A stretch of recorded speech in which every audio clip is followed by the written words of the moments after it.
here. Well, I've got to keep my phone with me anyway.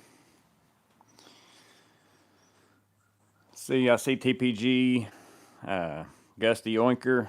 Y'all make sure that y'all can hear me pretty good.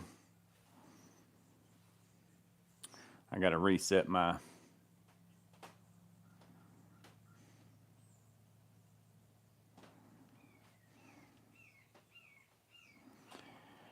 Where I can get into the chat real fast. Oh, there we are.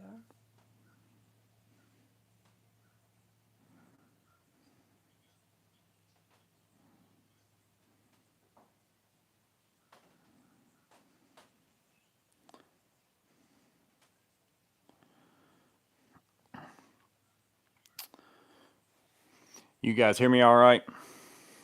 I'm going to have the mic on my hat kind of pointed towards her, and then if y'all can't hear her very well, then I'll swap since it's Ask Miss Maintenance the Okay. questions today. We hear and see you. So today's point behind the video, at least, is Ask Miss Maintenance. So there's always been times where I'm sure people want to ask questions about me, and she knows me better than anybody else does.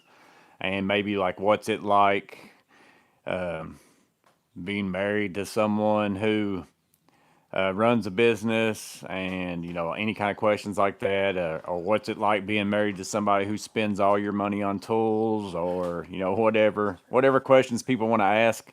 uh, we'll see how that goes, and then again, once we're seems like we're done asking her questions, depends on what time it is, we may stay in here and chat and answer other questions and stuff like that as well.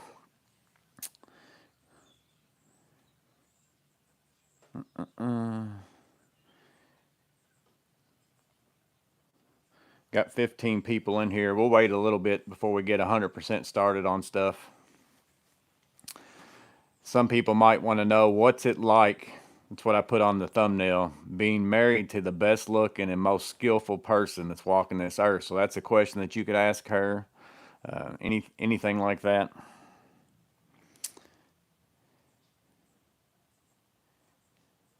TPG, the deals that I got were at Home Depot, not Lowe's. So if you went to, you probably meant Home Depot, but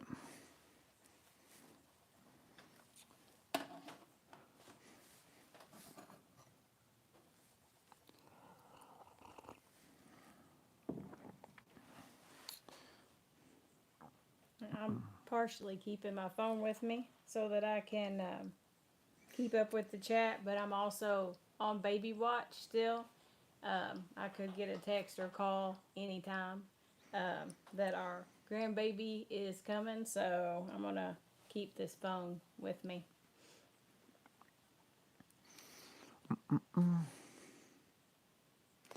got 22 people. Let's see. No, I was in Lowe's. Our HD doesn't have a lot of Klein. Yeah, the Lowe's didn't have a lot of deals on the Klein. That my Lowe's doesn't, anyways. The Home Depot does.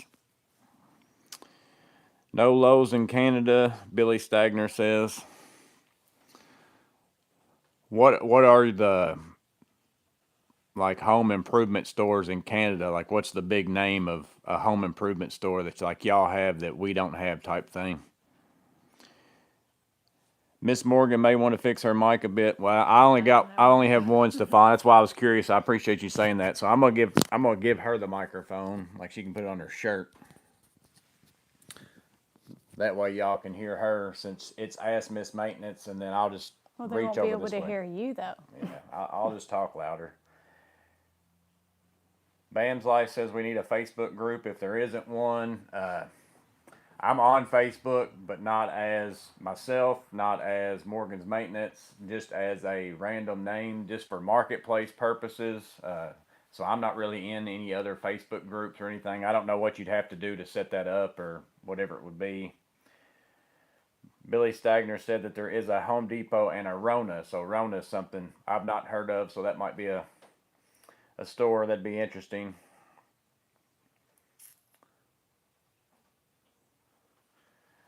I've got one of my signs up there. I found me a couple pictures that I thought were funny that kind of go along with today as far as Ask Miss Maintenance. One is, I'm not just my wife's arm candy, but here I am nailing it. Also, I had one. My greatest fear is that when I die, my wife will sell all my tools for what I told her that I sold them for or what I bought them for. Even though she really knows, that's one thing I've said about this YouTube channel is, which I never lied to her anyways. You know, I'd tell her I'm gonna buy this tool, it's X amount of money. If it was something I didn't need for my job, but something that I just wanted, those types of things. But now I have to put in the videos where I bought stuff, how much I paid for them, and all those kinds of things. And it's like a uh, actual receipt almost in a way in which she just gets to physically see it for that reason. Well, we shared the same checking account until you got a business account anyway, so I always knew what everything cost because it came out of my checking account. So I knew what stuff cost before, but And Billy said Rona stinks. So again, I've never even heard of Rona, so I haven't either. it's probably something similar. Like we've got a lot of little places. Like we've got Home Depot, Lowe's, Menards. I guess those are probably the three big name box stores as far as home improvement stores. And then you have stuff like Ace Hardware, even though it's kind of a bigger name store, but it's not really a big store. And then we have like Tractor Supply Company. We have Rural King, you know, all kinds of little stores like that that aren't quite as big as Home Depot and Lowe's, but there's a lot of them out there of that kind of stuff too. Stefan says we have Castorama, Obi, and Leroy Merlin. I haven't heard of any of that. Yeah, I haven't heard. Which you live in a total different country, so. Apartments maintenance couple. When I die, I'm afraid I'll start voting Democrat. That might happen. That's great. TPG says we have Ace and True Value. Yeah, we've got some of those around here too. I think there's like maybe 3 Ace Hardwares in the main town that I work in all the time. Rona bought all the Lowe's and ruined them, is what Billy said. They're exactly as Home Depot Lowe's, not the third one. Northern Tool, Tractor Supply, Rural King. I've got Tractor Supply and Rural King, but the Northern Tool, there's some close by, but not real close. I'd have to drive a significant, like over at least an hour to get to one. But there are some kind of in my general area. Rob Holland said hi, Mr. and Miss Morgan. He's a regular.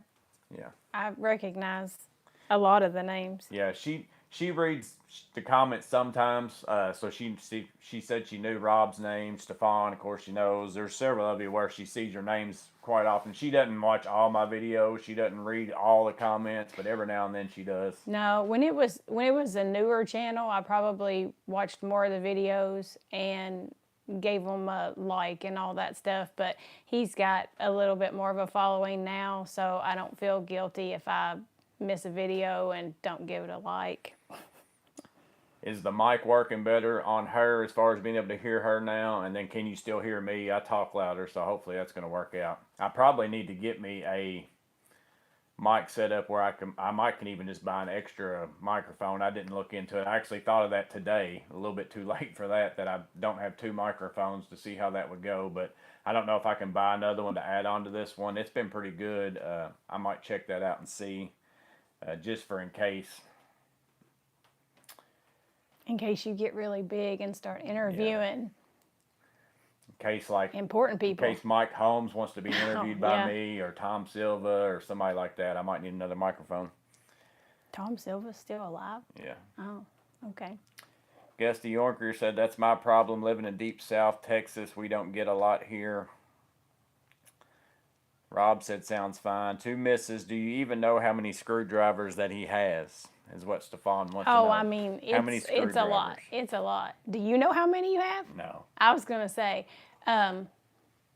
is this like guess how many gumballs are in the jar?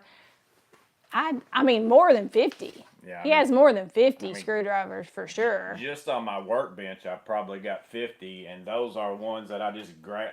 Those are ones that I like, but I've got them in my tool bags, or I've got whatever. Because a lot of people see a lot of tools and stuff up here, and they're like, well, why do you have so many tools and all those? It's like, I try out a lot of tools, and I keep them out here in my garage. I like to change tools. I'll use different screwdrivers just because I want to use this one today. And, I've got probably all of them that I've got on my desk up here. I've got them in my tool bag in the house, or I've got them in my tool bags in my truck, or wherever it might be. But even just up here, I've got ton of them. And screwdrivers are one of those things that they're not crazy expensive, so it's not hard for me to say, no, I'm not buying that for that much money because I'm not going to use it like every single day. I mean, whenever you can get a screwdriver for $10 to $15, it's one of those. I guess it's fixes my fix of, hey, I need to buy myself a tool. Well, I'm gonna buy a screwdriver. And as I've said, I really love hand tools. That's my jam. I really love to use hand tools all the time. I use screwdrivers a lot of times, even whenever somebody else would normally use a drill or impact, just because I just like using that pouch and hand tools. That's just something I've done for a long time. That's just my preferred method of using tools. Well, Stefan says, I think 250 is a closer estimate. I was going to say, I know it's more than 50, but I would think less than 100. Yeah, maybe. I don't know. I probably have less than 100, like physically right now. Now I know you've got a lot of them over that. time, I've bought way more than 100. And then there's some that are multiples in one, but I Yeah. still count that as one. Yeah. So, I don't know. My guess would be around 80. And I give some away, like sometimes, like the Klein 13-in-1.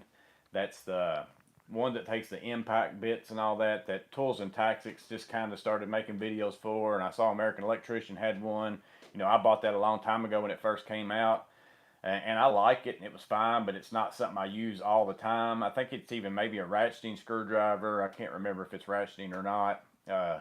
But a buddy of mine was wanting it, couldn't find it anywhere, and I gave mine to him, and I just never did buy it again because it wasn't something that I was going to use all the time. I just kind of wanted to try it out and see what it looked like, and that happens all the time. So I've given away a lot of screwdrivers as well, but yeah, I use a lot of them. Bam's Life says Joey knows, but he ain't telling. Possibly. Yeah. I know every tool I own, but to come up with the number off the top of my head, I'd have to sit there and think of it.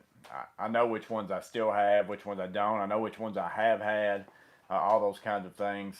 But yeah, I'd say screwdrivers are definitely the thing I have the most of, for sure. And then pliers and stuff like that's probably next. Strippers. Yeah. I said, how many pairs of strippers do you need? Yeah. Flashlights are getting there. How many wives out there don't mind when you just keep going and getting another stripper all Right. the time? Like, if you need a stripper You in your can't- life, you just go pick one Can't up. have enough strippers. That's what he told me one time. My oldest son just texted me and said, I'm watching the live right now, but no baby news, so. Yeah, we should be having our first grandbaby any time now, so that's what we're waiting on, but it didn't happen. We were afraid it would happen. Of course, I scheduled this one. I'm gonna try to schedule them, but sometimes I just come out here for lives because she's gone walking and I'm getting ready for my next day, and I'm just out here in the garage, and I just turn it on, and if there's people available, there are, and if there's not, there's not. I just like having somebody to talk to while I'm doing stuff sometimes. So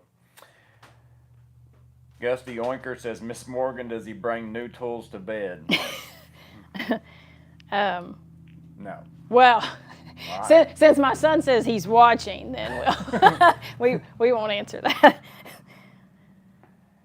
TPG says that screwdrivers is worse than he is with flashlights. Yeah, there's a lot of people in that flashlight mode like what you are. And again, I was never a big flashlight person, like cared about, this one has this feature, this one's got that feature, until I started getting some of them from like Olight and Woobin and the other brands, because I always just thought, well, a flashlight's a flashlight.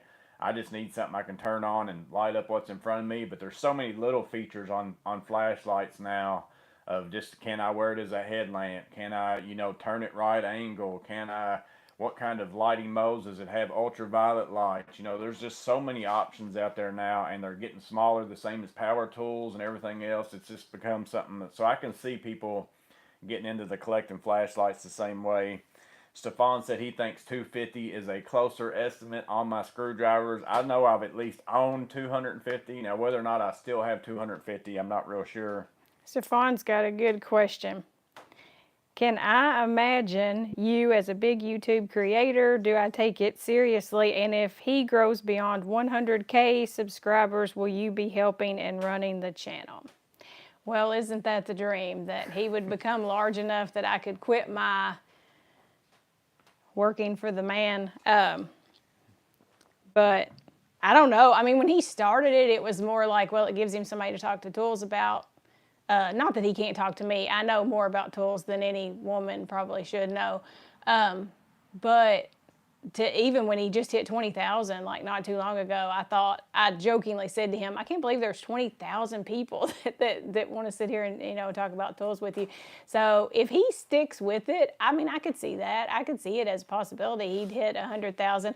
I don't know that it's going to be enough money to do it. It's just, and he has said before, he's not leaving his job to do YouTube full time. I don't think he wants to just be a content creator full time. He enjoys his work. I don't think he'll leave that.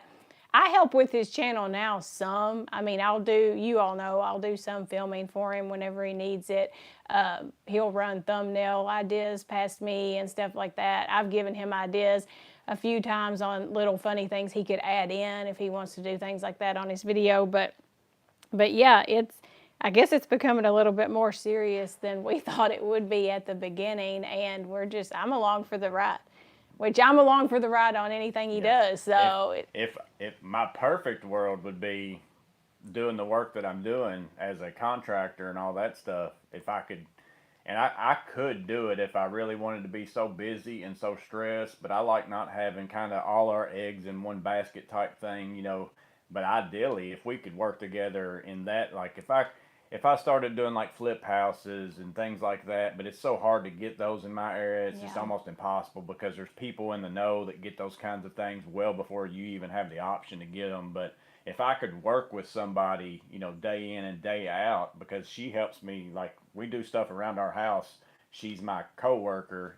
We basically everything we've done in our house, she's helped me do it, whether it's plumbing in the crawl space, whether it's, stuff in the attic, building beams for our bedroom, those kinds of things. And as far as a worker, like you're not going to outwork my wife. She's like the hardest worker of anybody I know. And we've worked together so much that like you dream about your apprentice and stuff like that on your job sites to, hey, he should be handing me in my hand the thing that I need before he knows what I'm going to need next, and he's handing it to me while I'm doing, like I could be working on something and the next tool I'm going to need is a pair of Cobras or something or other, and I go to put something and she's got a Cobra sitting here. Like she already knows what I'm about to do. So if I could get her to work with me, like even on my jobs or on YouTube or whatever it is, it would be the best case scenario. But again, she's got our health insurance at her work and all those kinds of things like that. And then if there's some kind of crazy downturn in the amount of business that you have, if we were just our own business and that's all we did, then you kind of get a little bit of more risk there with that. So ideally though, yeah, that would be fantastic. Let's see. Steve Rivera said he spent way too much money on strippers. I have in my lifetime as well, probably, but I think you're talking about a different stripper. Yeah, than me, I think he may be talking about a different kind of stripper.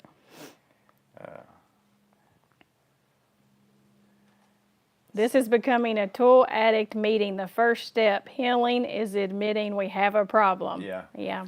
And I'm upfront about it. I buy too many tools. I've had people make comments, and again, we'll probably do another video like this. I'm still putting stuff together. I'm trying to figure out how to get the pictures on the screen, because sometimes I put them on that thumb drive and they show up and sometimes they don't. So I'm trying to get comments, the ones that I've got, and figure out a way to make it to where you can see it. We'll probably have to sit closer to that TV screen and that, because that's the thing with lives is I can't do it like my normal videos where I can add pictures in and stuff while I'm talking and let you see whatever it is. So it might be something along the lines of that. But we're still working that part of it out. But one of the comments is that I have way too many tools, and I'm like, I'm up front. Yes, I do. 100% I do. But I don't spend money on any, like that's the thing I spend money on is tools. There's a lot of people out there that spend money on all sorts of things that aren't necessities. You go out and buy a lot of things, an extra vehicle and you soup it up because you like to go driving on the weekends, a boat, all that kind of stuff. None of that stuff interests me whatsoever. I love tools. I love using tools. I love everything about them, even just having to see how different ones work versus another. So, I'll admit it, I am a tool addict, I guess. So,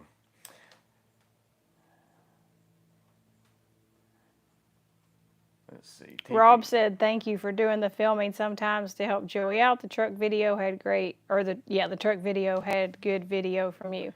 You're welcome." Yeah. There's some videos just like I'll do a review of my tool vest, and I'm gonna compare it to the old one that I have.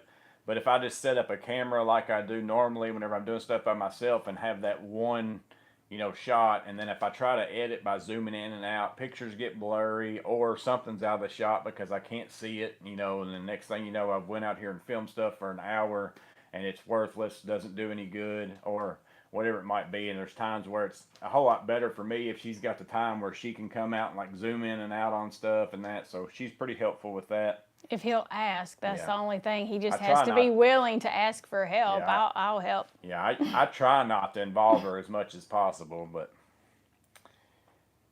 my wife is a tool user. TPG said herself just this morning, I noticed a mallet she has that I didn't remember when we bought it. Uh-oh, TPG. She's hiding tools from you. The tables have turned. Yeah.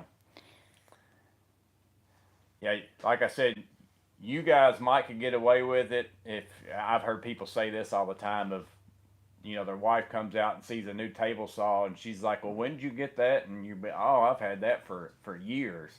I can't do that because she knows.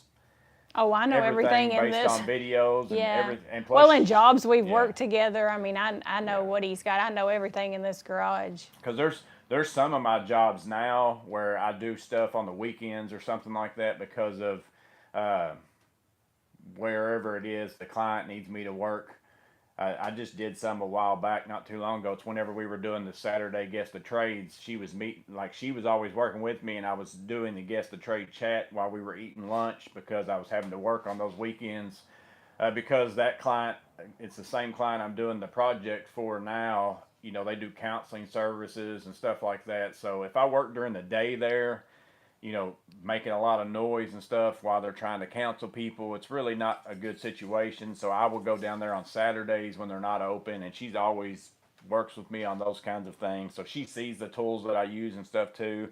She comes out here to the garage and gets stuff to do stuff herself. Stefan said one of the ways Festool sell their tools is inviting wives to showrooms. Every wife is amazed how nice Festool tools are, so be careful.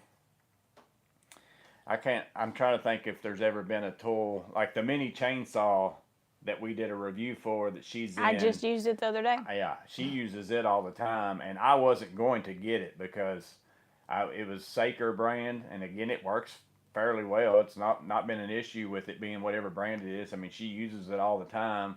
I wasn't going to get that one because, again, there's some tools where I get a lot of requests for it, and it's to me, I'm like, well, I'm gonna have to make a video, and I don't know if anybody really wants to see this or whatever it is. It's gonna be time involved in me, and then she was the one who said, oh no, I want that.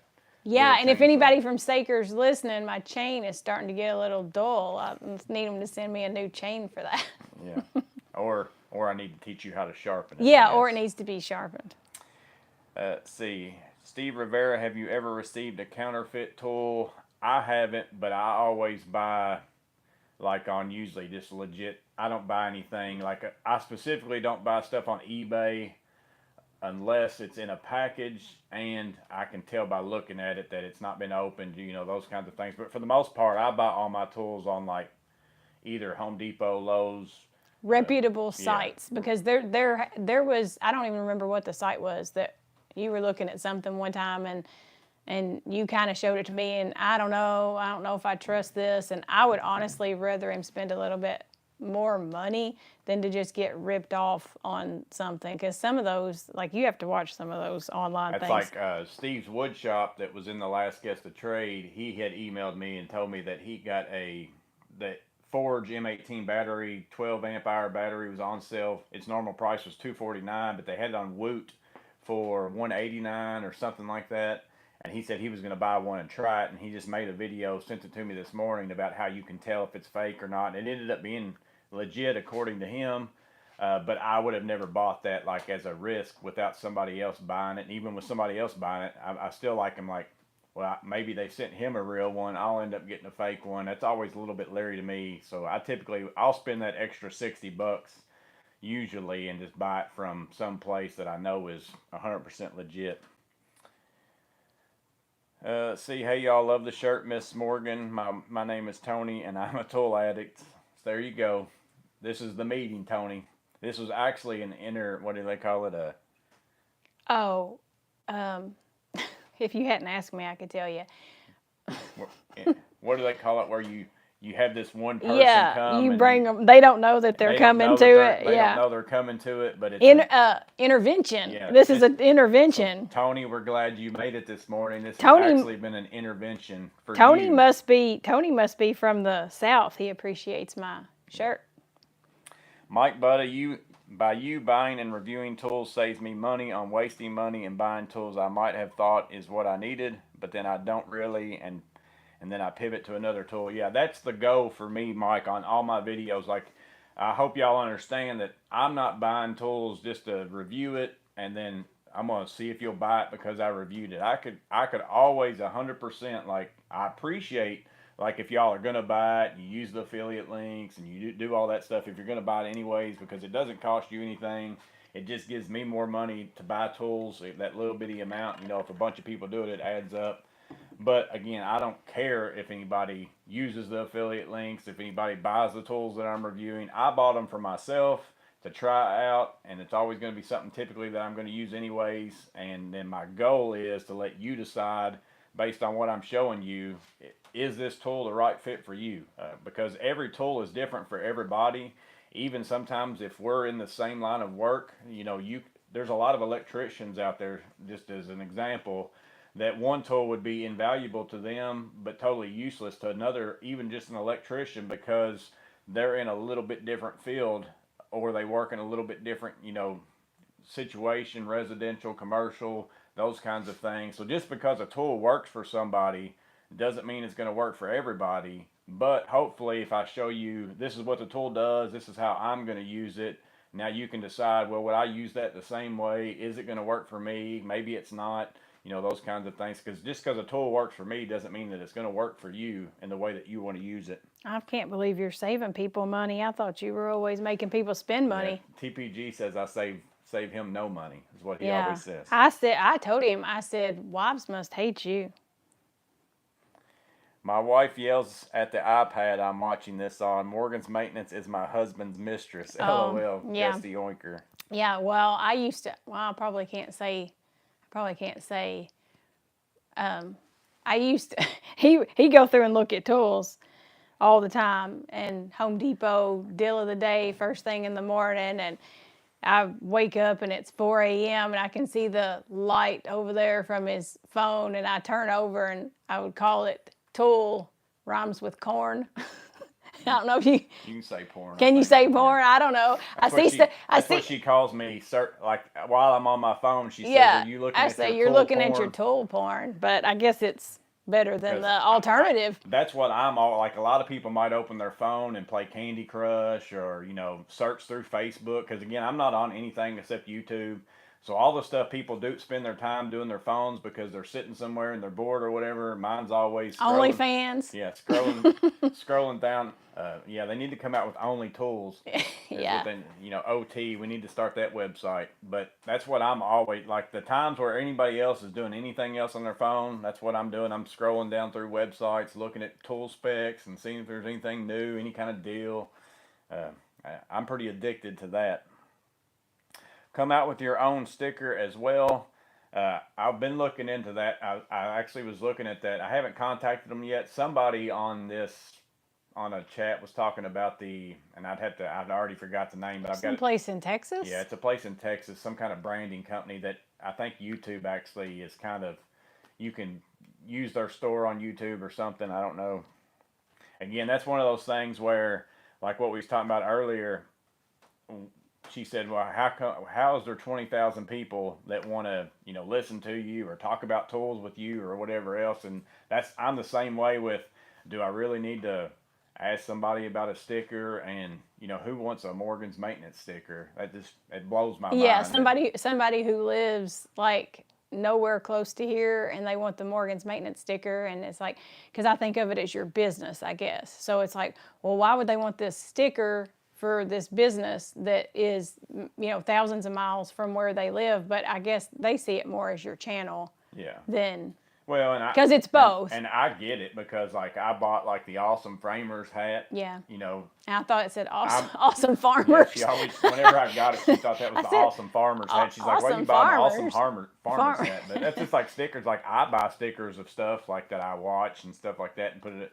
So I guess, but it just blows my mind that a Morgan's maintenance sticker would be something that somebody would want.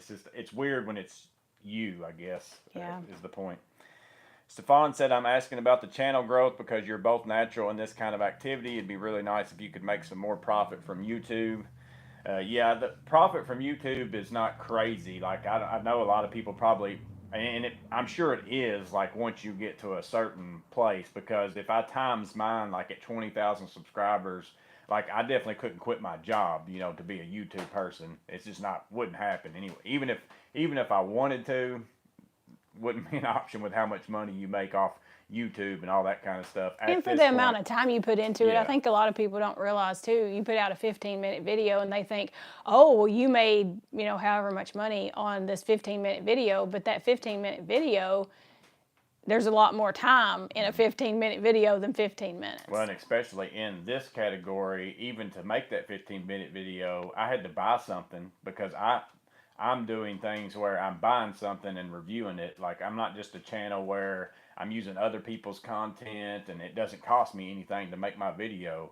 Like, I bought a tool, so even if it's very rare that a video even makes enough money to even cover that tool. So in the big scheme of things, I'm not really making any money, but it is paying for my tools a lot of times and those kinds of things. But I could see, like, if I took mine, say, at 20,000 subscribers and you got somebody that's got 1 million, if I took whatever it is for 20,000 times to get to 1 million and you times the amount that and then you start getting into sponsorships and, all that kind of stuff, I'm sure there's money to be made for sure. Well, I know there is because there's a lot of content creators that make a lot of money, but it definitely it's going to take somebody, but all those people that make a lot of money now, they had to spend a lot of years in the same place where like I am, and even less or whatever, of making really nothing. So they deserve it, in my opinion, just because of the amount of time that you had to spend to get to that point of making very little money. I think that it's a lot different than I guess what I think people think about how much money you make on YouTube in the beginning, especially, and all that kind of stuff. And it's more now. I mean, I think you've gotten to the point now where you're not just breaking even. I mean, there's some profit in it. The Amazon, like the affiliate links and stuff like that people use, that helps too. So, but yeah, I mean, if we hit 100K, then. Let's see.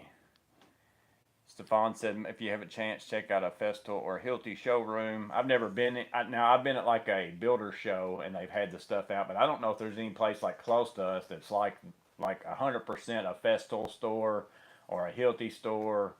There might be a Hilti one more likely than a Festool. I've heard of Hilti stuff around my area. There's nothing in my specific town, but there might be one close by. But I've went to their booths and stuff at trade shows and stuff like that. Rob Holland, what is it with wifes and mini chainsaws? My wife really likes them, and we don't even have a garden. Because they're so cute. That's what I said in the Saker video that we did. He said, well, go ahead and tell him the reasons that you wanted this. And I was like, well, first of all, because it's adorable. There's just something about a miniature version of anything. It's cute, but it is functional. And I think women particularly probably like them because they're less intimidating. That would be my answer. I'm not scared to get out here and get it out of the drawer and use that, where I wouldn't power up the full-size chainsaw without him. I wouldn't try to do that, but the little one I can use and feel comfortable with it. TPG asked if you have a favorite Veto bag yourself. If so, it should be included in one of Joey's Guess the Trade videos. Those Veto bags, those names are so confusing. I have it TP, all this stuff. The little one you have fixed for me in the house. It's the TP4B, so yeah. that's what she So uses. the TP4B is my favorite Veto bag. It's the one he has fixed for me in the house. It has, things I would need: flathead screwdriver, Phillips screwdriver. There's some little wire cutters in there that I use for stuff, but flashlight, little mini level, things like that. So that TP4B is my favorite Veto bag. Abraham says he hates he has to work today. Hope y'all have fun. That stinks, Abraham. Sometimes you got to on the weekends. Like I said, I spent a whole lot of my youth working all the time, like 7 days a week, worked every weekend. Like there wasn't a weekend I was off until, it's my second son was born pretty much. And I didn't like it at the time, obviously, but, looking back on it, it really helped us financially get in the place that we are. And I just powered through working all those hours. We kept putting all that money on our house or on our vehicles, all that overtime, double time, all that stuff. So it stinks, but if you're young and you can do it and you don't have your kids that you're, away from and all that kind of stuff yet, that'd be my advice to anybody is if you can find yourself a job and you just kill it for a while, but don't spend that money on stupid stuff. Don't go out and buy you a bunch of crazy stuff just because you've got a lot of extra money. I mean, get yourself in a good spot. Tony the Tool Time said, I'm also Tony and a tool addict. Well, it is. Today is the Tony intervention, so you've made it. Rob even said we're getting overrun by Tonys.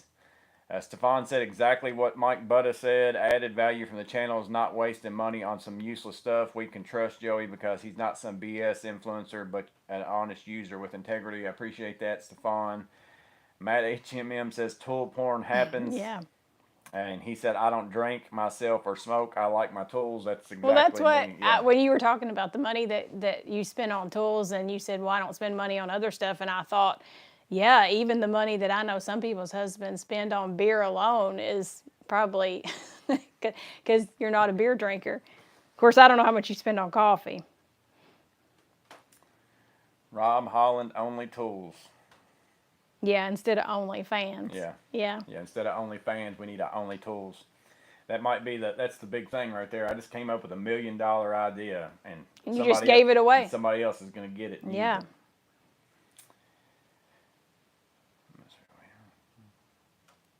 Let's see. Go down through here real fast. I'm pretty far behind. I'm going to make sure. I need a sticker if or when you make them. Tony Tool Time said. Like I said, I printed some on my printer just to put on some stuff that I had for myself. That's what that back there, that's a sticker on a board I cut out. And that's the whole reason why I even made one, was so that I could print that and have it on the background. But I have to sit there and cut out that circle like perfect with a pair of scissors. It's a big pain. I need some place that actually makes like the circle. I'm sure I could probably buy, but I have to set up my printer. Or they probably have a little, I would think they had a little like cutout thing that's a circle that you could just stamp over well, it. I know like those Cricut. At a craft store the Cricut machines or whatever, I think do all that kind of stuff, but I don't know. I'm sure they sell printer paper, that stickers, that already had circles on it, and you probably have to set up a template or something like that. So. And if only 10 or 15 people wanted stickers, then it's like, yeah, I could help you with that. We'll get them mailed out. But if you have 200 requests for stickers, then I do have another full-time job. Just got a notification my Joker 6004 set is less than 10 stops away. Not going to lie, I'm kind of excited. So you're sitting there with looking out of the blinds in your house, waiting for the UPS guy to show up, those kinds of things. Veto bag names are confusing as heck. Stefan said finally somebody said that. Yeah, they are. That's just like you get into the TPLD, you've got the SBLD. I know the TP stands for tool pouch. That's what that one's always stood for. But then they got into like the TPXL and the TPLD. Like that's where they started, like, to me, getting confusing, because to me that's not a tool pouch, that's a bag. I mean, that's a big old bag. Originally, when it started with TP3 and TP4 and all that, it's Oh, because that's what that is. it's because TP is yeah, tool yeah, pouch. it Well, was a I just thought they were random things. yeah. I didn't understand why So they that was called them. so that's how it's got confusing to me, because to me that used to explain like the MP was also a pouch bag. It was, I don't know what the M ever stood for. I'm not real sure about that, but they've gotten away from that, in my opinion, as they've been coming out with new bags. They've started calling other things TPs that aren't tool pouches. They're actual bags, and they should have called them something else. Matt HMM says he got the Perkins True Work Speed Square T-shirt and loves it. Oh, Yeah. he said the T-shirt. I thought he was actually saying that he got a Speed Square, and I was going to say, oh no, you'll be wanting another Yeah, square. I like the Perkins Builder Brother. That's one of my favorite channels to watch.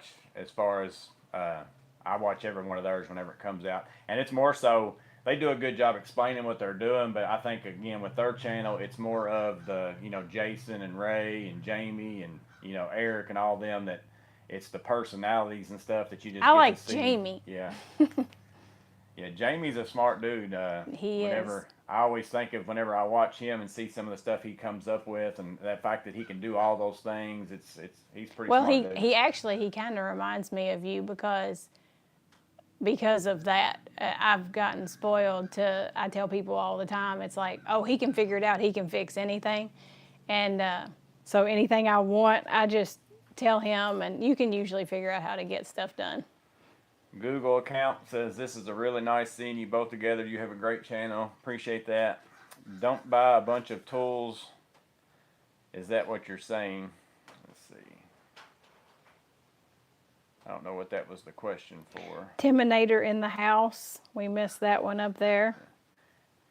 Justin Richards, the Veto bag explain themselves like the TP4B and the 3B. It's a tool pouch 4 slot pocket and the tool pouch 3 slot pocket for the 3. I don't know if that's super accurate, but the numbers do mean something. Yeah, like I said, it made sense to me back with those. But then, whenever they started still using the TP, that was pretty confusing. On the XXL, like, I get it that I guess you could wear that as a tool pouch, but I don't see anybody strapping that to the side of their belt or anything like that. One of the bags I don't own is a TP4B Blackout. My 3B is small. Yeah, the 3B is the one that I keep back here it's behind her on the desk back here. I think it's behind her. Yeah, it's over back on the back side of that. And then I also, just the 3 by itself without that hard bottom it's actually one of the first pouches I bought from Veto. I bought it before I bought my MP1, and then I found out that I really like the MP1s and stuff like that better. But I use that 3 all the time as clipping it on my Atlas vest or clipping it on my belt as a tool pouch. And I really like those. And then the 4B was like my main bag for a long time whenever I worked at the facility I worked at, because it was a perfect bag for like a go bag, in my opinion. It worked really well. You've missed a lot of comments down through here. There's a big Timinator in the house. Yeah, I saw that. Kitty, Morgan's Maintenance brings us all together. FYI, great to see the wife. I'd rock a Morgan's Maintenance t-shirt. Yeah, I'm needing to get some of those made as well. I haven't, like I said, I don't even have one of those yet. I do have a hat finally. I have bought stuff for my business, and still haven't bought very many. I've only went and got one shirt made, and that's what I wear, like, if I go to a meeting with a customer to do like an estimate on a big job type thing, or I'm going to somebody's house or something like that. But typically, that's why I bought that vest for the service call, so I could put my patch on it and didn't have to go get a bunch of shirts embroidered and stuff like that. Because if I'm working on jobs, like, I don't wear crazy nice, shirts and stuff like that. I mean, I wear nice ones, but I'm not going to spend the money to go get one embroidered, have my name on it, and then just get, paint or caulk or whatever it is all over it. So I haven't really looked into all that kind of stuff. Shirts, hats, stickers. Now, I've got some hats made because I wear hats all the time, so that's an easy thing for me to do, to have my name on it. And I swiped one of those. Yeah, she got one of my newer hats that she just had. Olfa makes a great circle cutter. Model name is, so I'll check that out. Maybe it's a size that's something I can print out pretty decent. And like I said, I've even got some, I know they've got paper that you can put in your printer that are stickers that also have like a good coat. Like the ones that I've been using don't have, like if you stuck them on something that was going to get wet or, outside in the sun and stuff like that, that wouldn't last very long. But I know they sell some that's better. Printing companies that will print you 1,000 stickers for not much money at all. Let's see, apartments maintenance couple. My wife works side by side with me. We do apartment maintenance. She told me the other day she wanted the new Milwaukee razor knife with the screwdriver. That's how it starts. That's a really good pick right there. I mean, you get the one. I use that one all the time, and it's a really handy deal to have that in your pocket and have the screwdriver. And I can't tell you how many times I need a slotted bit, even if I'm carrying something else and I don't have a slotted bit because I don't run into it that often, but I take it out of my screwdriver, the knife, the Milwaukee knife, and put it into my screwdriver and use it that way. Amy Fogarty said she still has her fingers crossed that she gets a Morgan's Maintenance swimsuit calendar for 2025. And I'm not going to have a comment on that. Yes, I don't think you want to see a swimsuit calendar from Morgan's Maintenance. Yeah. And, well, we'll let that go. Let that go. Apartments maintenance couple. My wife is 5'1", 110 pounds, and carries her own Veto pack. Like I said, if I felt like that would be the ideal situation for me, would be if the business got to be so well that, and again, it could be that way, because I turn down a lot of work right now because I'm at the point in my life where I only really want to work Monday through Friday, and I get done early some days and all that kind of stuff, because I've already worked a lot of time in my life, and I'm getting older, and I'd rather spend time with my wife, spend time with my kids, getting ready to spend time with grandkids, those kinds of things. But ideally, if I wanted to, I could take on enough work that she could work with me full time, and we could do that. But again, if we were in our, I guess I better say 20s and not give out our real age. If we were younger, we would. Well, you just told them we were going to have a Yeah. grandbaby. So. I would look into doing that probably, so, because again, like I said, she'd be my favorite person to work with. Nothing against the guy I work with sometimes, in case he watches this. I really like working with you too when I work with you. But let's see. Yeah, it would be. I mean, it would be fun. I think. I mean, well, eventually, I guess it'd be more like work than fun. It would be fun to be able to work together. The biggest thing is, and again, if anybody that I'm working with watches this, I love working with them too. But the biggest thing is it's the benefits. I mean, I have health insurance for both of us, and I have 401k and we have vision and dental and all that stuff through my office, and I've also worked there for 25 years.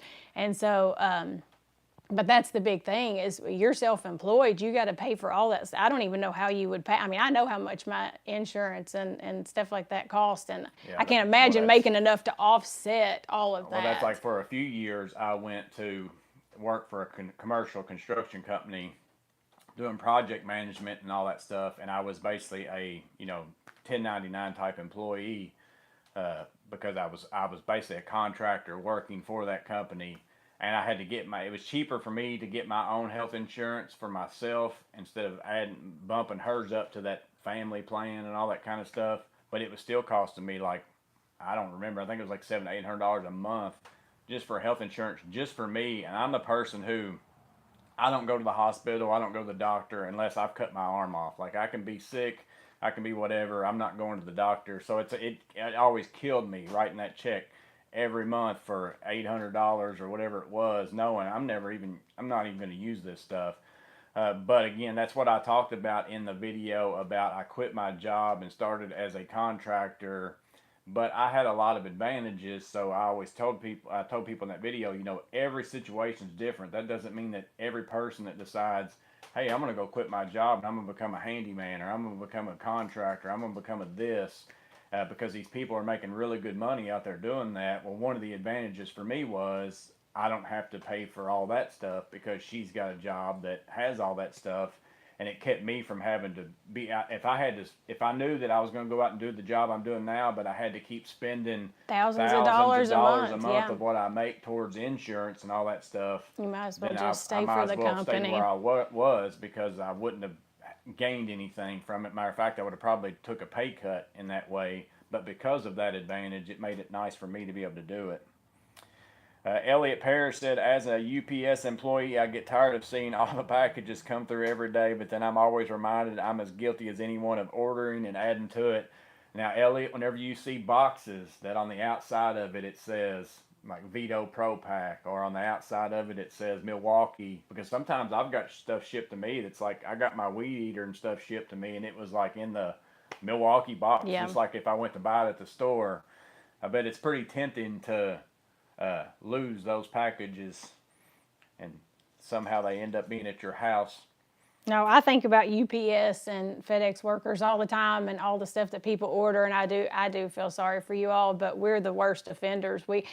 Mostly you. I mean, I get some Amazon packages and stuff like that, but he gets something every day, at least one package every day, and sometimes Which one to two I packages. order a lot of stuff for work, even off, because like I needed a variable control switch for some fans at a fitness place. Their fans was messed up, and it needed a very speed one of those. I think it's, I can't remember what the name of the company is that makes those switches. It starts with a K. But I needed to get one. No electric supplier in my area had one. But I don't even mess with driving around town anymore hardly and looking for those. I'll call up one of the places that I normally go. I called them and asked them, they didn't have one. But I just start going to Amazon, because it's just, there's so many It's options too for stuff. easy. Even though I know in the long scheme of things, it's probably not the best thing for mankind that you put all these other little places out of business and all those kinds of things, but I couldn't have got it anywhere else. That was the only place I could get it. So And it was one day shipping. yeah, I mean, it got came the next got day. it the next day. You just can't do that kind of stuff unless you go. So I buy a lot of stuff like that on Amazon and stuff like that as well. Even job materials and stuff. Sometimes even your like electrical wiring's cheaper on there, and you can get it the next day. Justin Richards said, I've spent way too much money on tools this week, and I regret nothing. I regret nothing. That's funny. Gus the Oinker says he's got the perfect sticker guy. He's going to email me. Appreciate that. There's Ted McDonald in the house. Need wife emoji. Yeah. Gotta go, buddy. Working, Ted. So appreciate you stopping in. Probably missed you, and you're probably already working. Matt HMM, I'm going to work too. Just talking as much time as I can on the live stream. All these poor people having to work on Saturday. Edison Pierce, when you do big contracting jobs, you have a crew that works with you. Yes and no. It all depends. For the most part, if I'm doing a bigger job, I've got another guy. He's his own business. I'm my own business, and we work together. And he's the same as me in the carpentry aspect, the finish work aspect. He's probably a little bit better at me at some of those things, like framing and flooring and things. That's where his skill is, like finish work and stuff like that. Yeah, but then you can do electrical and plumbing stuff that he doesn't. So then I can do the electrical and plumbing and all those kinds of things that he doesn't do, and he can do them, but he doesn't know a lot of the specific. Like he can do them to make it work, but maybe not the 100% way that you should have done it type thing. So we work together a lot on those medium jobs. That's kind of my niche, is smaller than what the big companies want to do, but bigger than what a one person operation wants to do. That's what I do with him, and that's the bulk of our jobs. That's the bulk of my work, and then I do service calls by myself. But then we also have, like, me and that guy are going in together. We're doing an apartment, a fourplex. It's 4 apartments, 1 building, and we're going to do all the interior finish work, flooring, doors, trim, those kinds of things. But we've also subbed out the electrical, plumbing, HVAC, all the framing to get the envelope in, the roofing. And I've got subs for that, because at the last place that I worked, I was the facilities manager. I was basically the maintenance supervisor. I was the head guy at that campus. So over the years, I used different trade groups and so I've got subcontractors that I've used for a long time, and it's even the same subcontractors that I used when I worked at the commercial construction business. So I've had those relationships for 20 years. So I've got crews of people, and I always use the same subs all the time. I mentioned that like in another video. I think it was a live of some kind, that I know some contractors out there get a lot of bids from different subs and just go with the lower price. But in my opinion, that's not the way to go about it. I'd rather have the people that know how I want them to do work, know the kind of work that I expect, all those kinds of things. And if that puts me out of the price range of somebody, I'd just as soon not do the job anyways. I'd rather do it with the people that I work with all the time. But every now and then, on really really big jobs like that one, yeah, I sub out those things. Matt HMM answered Edison's question in 5 words. He's solo and subs out. Yeah. Yeah, that was a whole lot faster answer. Yeah, he's solo and subs out. And again, like I said, I don't have any employees at all, like zero. It's just me. But I do work a lot with one other guy. Like, we work together, let's say over the course of a 5-day work week, we're probably working together 4 of those 5 days.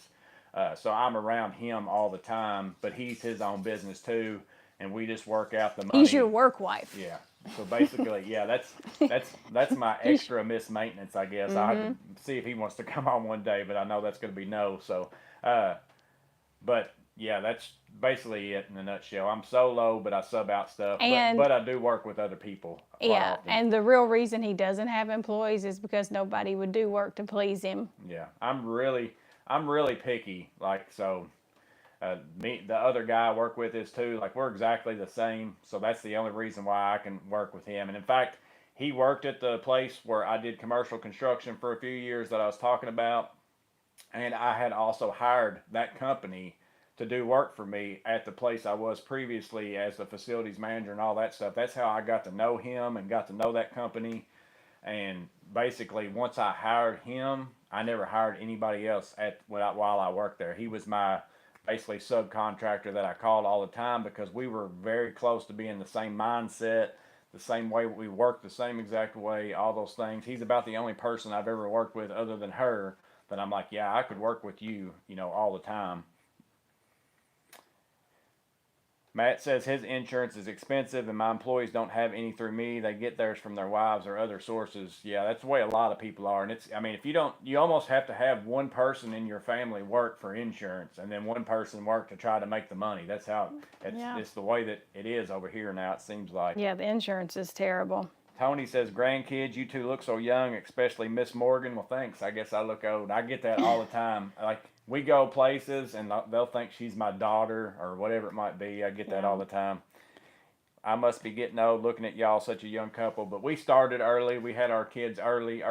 So we started the game a little bit early. So that way, as our grandkids come, we're still going to be kind of young, I guess it is.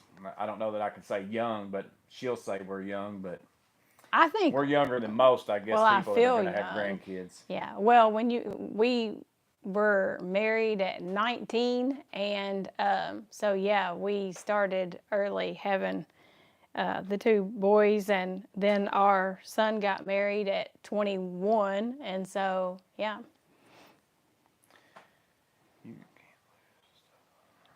Let's see. Aloha from Hawaii. Thank you for all the knowledge. That's Luraka's Simple Cuts. I hope I said that right.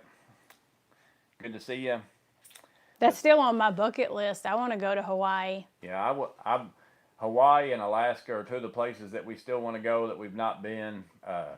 I was in Hawaii for maybe 30 minutes, I guess. For a layover on a plane? Because I went to the Philippines one year, and we did a stop in Honolulu, I guess it was, wherever the airport is. So I never left the airport, though. So he sent me a picture out the plane window and said, here's Hawaii in case we don't ever get to see it, because he knew that I wanted to go there. And Alaska, we actually were going to be there right about this time because it's our 25th anniversary this month, and we were going to take an Alaskan cruise.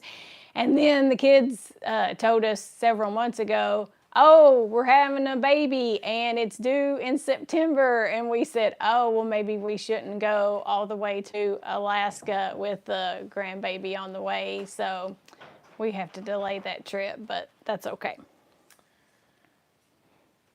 Matt HMM 9K deductible, and I don't use the insurance, and it's 500 plus, aka useless catastrophic insurance. Yeah, insurance is crazy. It's Like terrible. that's just like I have to have workers' comp insurance even on myself as my own business, and I'm the only person that works for me, so I can't really ever use it. But I have to have it to work for other people, or else they have to pay it on me. That's how that works out. So on the bigger companies, like so like if I wanted to be a subcontractor for a bigger company in my area, and again I don't know if this is everywhere, but it is for me where we live.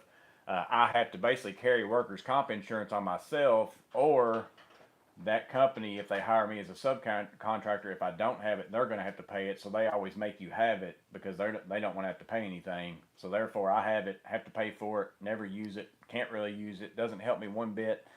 Insurance and taxes and all that stuff, that's what this kills you as far as how much money you can make. The taxes as a self-employed person is outrageous, like how much I have to pay for taxes. Like it, it's crazy. Like I just paid my quarterlies, and I think I just sent in $5,000.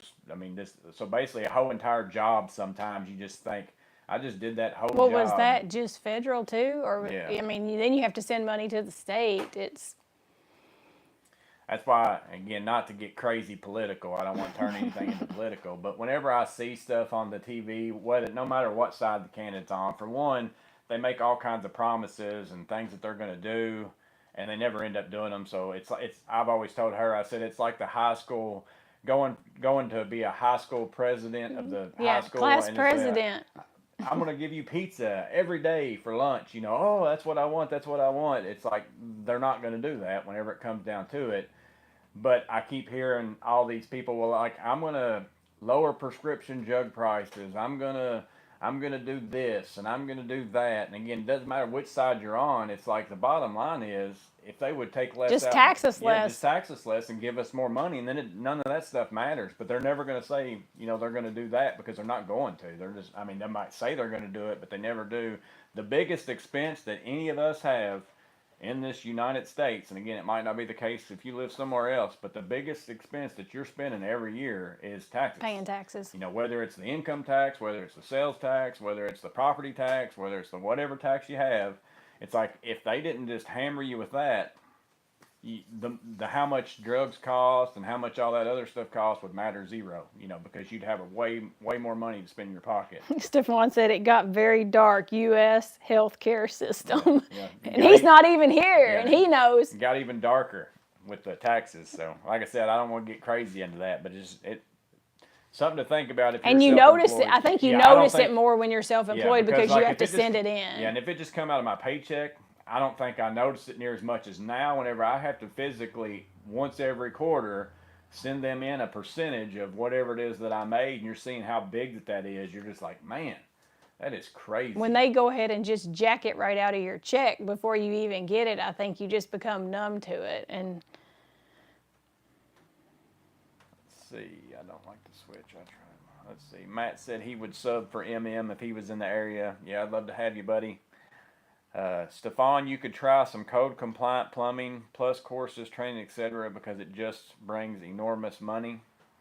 oh, I think I don't like the switch. I tried that one. I think it was to this question. Have you seen the new DeWalt 4-volt screwdriver? Yeah, I saw it the other day, but not really. I just saw pictures of it. It looked a lot like the skill that's inside in her TP4B. It is. I didn't even know. It looked like it had that kind of a switch on it, like the left and right thing. If I'm thinking of the right one, I think that's what that. Well, one Matt was. HMM says I don't like the switch, and he tried one, and he thinks it sucks. Matt said we should fly there and build a new building with him, Camp MM.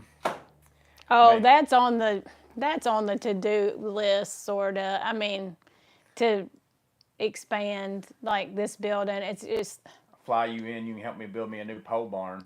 yeah. We'd like to have a big new one, but it's just the hassle of what to do with all the stuff that's in here in the meantime and the logistics of it. But we've definitely been talking about that for over a year. Tanner said, "Love y'all. Got to get to work." Appreciate that, Tanner. Another person working on And Saturday. Don't have too hard of a day. TPG said he didn't meet his wife until he was 46. Ooh. Yeah, so we've known each other since high school. Like we graduated the same year, but I moved to the high school where, like, I moved into the school system that she was in her whole childhood. Yeah, and he all that moved to stuff. my small Yeah, town. like I lived somewhere else, moved in. I finished high school at her high school, but we didn't date in high school Until the summer after until we the summer got. after, and then we started, seeing each other more whenever we were in college and those things, and then after that we pretty much just got married. Yeah, we didn't She couldn't date. stay away from me. Yeah, we were. He sat beside me in Spanish class when we Yeah. were 16, and he moved in. I heard there was a new person coming after Christmas. Like I said, it's a small town, so during Christmas break, we had already heard that there was a new person coming. There was a football player. He was going to be moving into our little town, and then he happened to be in my Spanish class that semester, and I met him then. But yeah, we dated. We were friends for 2-3 years, but we only dated about 6 months before we got married. Rob Holland said, congrats on your anniversary. Appreciate that, Rob. Tony, insurance and taxes pees me off beyond ridiculous. Totally agree with your perspective. Yeah. It is. It's crazy. And like I said, it blows my mind that people don't think about it the same way that really we all should be thinking about it. It's gotten really out of hand, in my opinion. Again, I don't And want, what we I get don't, for the yeah, taxes we I don't wanna pay get, too. I don't It's want to end up getting booted by YouTube for saying certain things or doing whatever. I don't know what the whole game of it is that they'll allow you to say and not say, but I'm not starting a coup or anything like that. But it is really crazy if you sit down and think about it. Because like I said, even if sometimes all we think about is what comes out of your check. And then sometimes you think about it when you're buying stuff at the store. Oh, I've got to pay this little small amount. But you think about how everybody's doing that. And then yet we're still trillions of dollars in debt. And then what are you getting for it?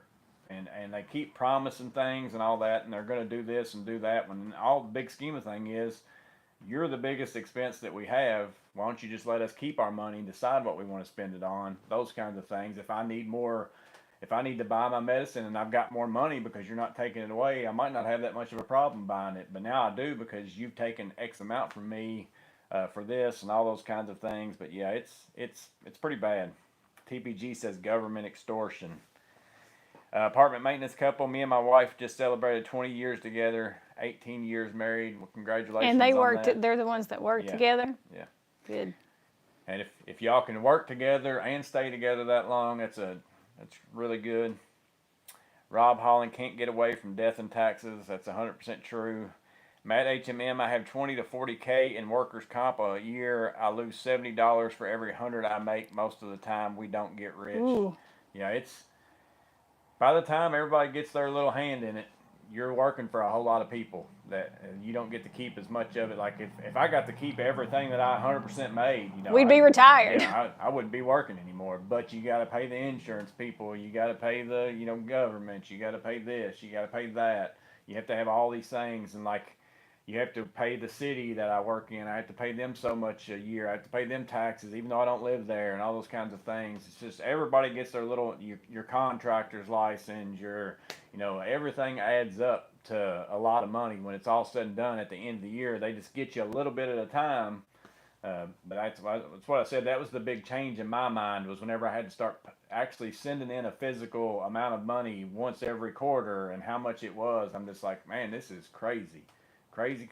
Somebody showed they had a calendar. This was for the United States. They had a calendar and it had all the days in red, and it was all the way like January through almost half the year. And they were all in red, and it said, these are the days you work just to pay your taxes. And then the rest of the days they had were like maybe in blue or whatever. And they said, now here are the days you're working that you're actually getting paid for. And when you looked at it that way, it was like you're working half of the year just to pay in taxes. Yeah, like if I do a smaller job, and let's say it's a $5,000 job, but it took me, a couple weeks or whatever it was, a week and a half to do it or whatever, and then I go to pay my quarterlies and I have to send $5,000. That's that whole job. That's what really started setting in my mind, is like, man, basically I just did that job for the government. That's the whole reason why I did that whole job. I put in all that work, all that effort, and I really got zero from it. And again, I'm not saying that there aren't some taxes that need to be paid, and there's some things that need to be done.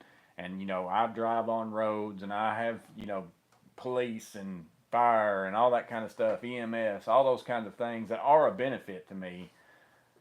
But it's just still it's crazy. I don't like the fact that they promise all these things to give you basically a more money is what they say by punishing someone like, again, I don't think that drugs should cost arm and a leg either, but I also don't think that you should force someone in some company or some place to take less money for their own selves, and then the government's not making you pay less money type thing. It's like they're the biggest expense is basically what I'm saying. Eddie said, "What's up?" What's up, Eddie? Well, I'll be off the tax farm after this Thursday. I'm retiring. We'll be 65 later this year, TPG said. So congratulations on that. I've told you that before. That's what one of my sons actually does. He actually just texted me earlier when we were talking about working Saturdays, and I said, poor people having to work Saturdays, and he texted me and said, well, I'm doing tax returns right now. I'm having to work on Saturdays. So he's doing, because quarterlies, you have to pay September 15th, and so he's doing some of that stuff. Yeah, he's a CPA, so he's an accountant as well. He's the one that's going to have the little baby girl any day now. Matt HM said side jobs make more a raw $40 cash an hour. Yeah, you get some of those. That's why, well, I guess I don't want to say that, but I'm not saying you don't pay taxes on all the stuff, but sometimes you just go do little stuff and you make more money because the big jobs are really hard to, where they don't just stick it to you as a certain percentage. Sometimes on side jobs, people pay you cash and you can decide whether or not, whatever you want to do with that yourself. I'm not telling you not to pay your taxes on it, but sometimes people do that. Y'all need to remember that all over the world, self-employed people always pay the most, but you'd probably like Europe. Yeah, because whenever you work for a company too, and a lot of people don't understand that, is they actually pay like part of your taxes, like as a company. I think it's like 10 or 12% that they pay on something. And so when you're self-employed and you are your own employer, you pay that 10 to 12% on top of what you... Yeah, so as a self-employed person, I'm having to pay what I would normally pay through an employer, but then also paying whatever it is that employer normally pays through. That's because you are your employer. It's not even part of your salary that you're bringing home. Like if you work so much an hour, they don't take those taxes. There's a certain, basically half of it, so you end up paying that yourself. So it's kind of like you get punished for being your own business, but at the same time you get to write off stuff as your own business. That if like her working for her company, she doesn't get to write off things as a business expense. Yeah. Because the company is the business, not her. So there's a trade-off with that. But that's our number one question to our son, the CPA, is this a tax write-off? Or, text him, can we write this off on our taxes? You'd be surprised how much stuff you can write off on your taxes. 60 to 70 hours a week happens when you have your own company, Matt HMM says. Yeah, like I said, I don't physically work 60 to 70 hours a week. Like used to, I physically work 40 hours a week, and then I'd at a place where I worked at or more or whatever it was. But there's also, like whenever I keep up with how much I make, I only figure in my physical hours because that's all I really care about if I'm making X amount of dollars from my physical work. But there's also the whole, making sure you got the whole book side of things. Do I have my insurance? Do I have my filling out estimates, filling out invoices and sending those off, and all those kinds of things that goes into that. There's a lot of time involved in that, dealing with your receipts, making sure you get your book straightened out, all that stuff. Even just the communication back and forth in the evenings, like emailing or texting your customers. You're never really off because any customer could message you at any time, even when you're not working, and like even in the evenings and stuff, because they've got some kind of a problem. So, but again, there's a trade-off with that, because even though in the evening a customer might text me, but also at 1 o'clock in the afternoon, if I've finished all the work that I wanted to complete that day at a normal job, maybe I didn't get off till 5 or whatever it was, and I'd have to stay there till 5 no matter what. Well, now at 1 o'clock in that afternoon, I get to I'm going home. I'm coming home to cut the grass before it rains. I'll go cut my grass today before it rains, or I'll go do whatever, so there's a trade-off. There's a freedom, and again, I talked about that in that video. That's the biggest thing to me that you gain from being a self-employed person is freedom to make your own decision, to make your own choices, that you can decide who you want to work for, who you don't want to work for.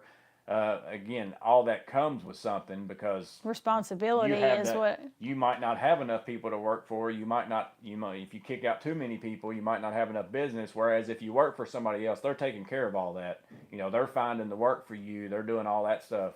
You've got to take that on, but it also gives you a lot of freedom within that, and that's the biggest advantage to me at this point in time in my life. And again, it might have been different for me when I was younger. I'd just soon go to work, put in a bunch of hours, let somebody pay me, you find me the work, all those kinds of things. So it could even shift for you in your lifetime. There might be a point in time where it would be really good for you to work for somebody, and there might be a point in time when it's really good for you to work for yourself, or the whole entire time you could have done one or the other and it would have been good for you. Everybody's going to be a little bit different.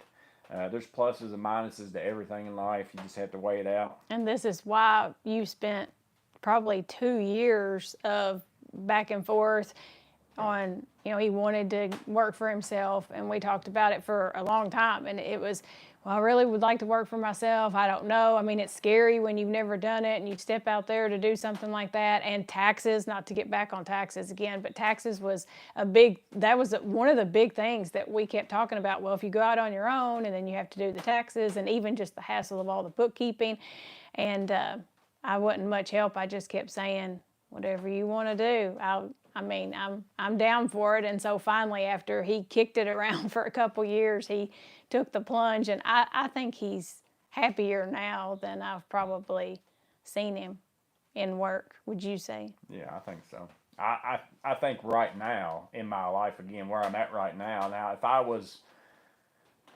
paycheck to paycheck and worried about, Yeah, in our 20s, yeah, you might have been more stressed. It would have been way too much stress for me. Oh, am I going to get that job? Am I not going to get that job? Right now I've got so much work and I've got enough work scheduled out that it's like, but that's knowing that now. I would have never known it would have been this way until you jump in, until you do it. And I would have been like, well, what if I don't have enough work? How am I going to feed my family? How am I going to do this? And how am I going to do that? That's a whole lot of stress to take on if you're living paycheck to paycheck and all those kinds of things, that it might be a little bit leery for somebody. And that's what's always worried me as I was younger to do it. I like the stability of, I know this place is going to pay me X amount of dollars a week, and no matter what happens, that's what I'm going to get. I don't have to worry about it. I can base my budget off of that. It's never going to be less, might not ever be more, but I know I'm going to have that. That's the big thing about working for yourself, is the unknown side of things, that you've got to jump into it. But it was actually one of my bosses that said to me, we're about the same age, but she said to me, if he's going to do it, now is the absolute best time. Like the stage y'all are in right now in your life is the best time to do it, because you're not young and struggling financially and living paycheck to paycheck, but you're also not so old that it's, well, what's the point now? Like, why start your own business whenever you're 60? And so she said now would be the time to do it. And so I told him, let's just do it. And then they were gracious enough to say, we're going to work with you on making sure that you always have insurance and stuff like that here. TPG said, I never underestimate their ability to find things out, but what the parasites don't know won't hurt them. Talking about taxes. Tony said the Joker set just arrived. Nice. I'll be putting these to use soon. Let me know how they work out for you. I've had them in my wish list on Amazon for quite some time. It's not a tool that I need. That would be a want thing. So anytime it's a tool like that, not that really a lot of them are a need, but there's some of them that if I bought them, I'd be using them like every day type thing. I buy those, no questions asked, to try them out and those things. Those are something that I feel like would be pretty useful in certain situations, but I'm going to have to find a deal on those before I pull the trigger on them type thing. Again, there's a whole process that goes through my brain of buying tools before it gets to the dollar amount that I'm willing to spend on something sometimes. Apartment maintenance couple just literally nailed everything that you have ever said, talking about people think they should pay less because it took you less time to do the job. But what they don't realize is it took me less time to do the job because I've invested money in better tools or whatever it is. So Right. why should I get paid less Yeah. money just because I was in your house less time? You got the same result. You got fixed what you wanted fixed, but people can't get past Yeah. their I they want your time Yeah, for that money. I never tell anybody my hourly rate. Like unless it's somebody that I know and I know that they know what it is. And like this project job that I've been filming some of the videos for, I'm doing that job at time and material, but it's because of who they are as a customer and because of the scope of the work was a little bit weird to figure out. Wouldn't really know it till you got into it, and I didn't want to overcharge them with an estimate and all that. And I'm having to pull off of it to go work on my scheduled work. They're going to bring other people in to do parts of it. Then I'd have to figure out, well, how much of my money did I have in that? Those kinds of things. But I never tell anybody my hourly rate because they all automatically go, oh, That's too high. That's too high. But I'll come in, and it's the same way. I had a guy do skid steer work for me. That's all he does. It's all he's done his whole life is equipment stuff. And his hourly rate, let's say, is hypothetically $300 an hour, and I can call somebody else and it'd be $150 an hour, but that guy will get whatever done in a third of the time, so he's actually cheaper in the big scheme of things. But if all you go by is his hourly rate, you're like, oh, I'm not hiring that guy. He's 3 times more expensive than this guy. But if he works so much more efficiently because he's got better equipment or because he's done it for a really long time, then he's still cheaper in the long run. Same thing I hear about grass cutters, like people who mow lawns and stuff say the same thing. So I can come in and it's like, let's say hypothetically, I charge you $50 an hour, and I can come in and fix your problem in 30 minutes. But so why would I not make the $50 versus somebody who makes $20 an hour and he comes in and takes 3 hours and he's going to make $60 off of you? Then actually you're going to pay him more money just because he's there longer, because he does it, because it took him longer, because he doesn't have the experience or he doesn't have the right testing equipment to figure out what the problem is in 5 minutes, whatever it is. It's like the hourly rate means nothing in the big scheme of things. You want something done, as long as it gets fixed, and you should be willing to pay I should make the same money as somebody just because I'm faster or I've got better equipment to figure it out faster doesn't mean I should make less money than somebody that takes longer because they don't have the stuff to do it. That makes zero sense, but it just does not translate to customers. If you give them an hourly rate and one is higher than the other, it doesn't matter. And that's why I don't typically work time and material, because I work fast, and so does the guy that works with me a lot. We're faster than everybody else, especially like at flooring and stuff like that. Like I only do flooring like at a square footage price, or I give a specific estimate. It's this much, because we can come in and lay a floor in half the time as somebody else. Why should I make less money? If I did it time and material, I lose money on that, because I'm not gonna make good money because I humped it and got it done faster and all that stuff.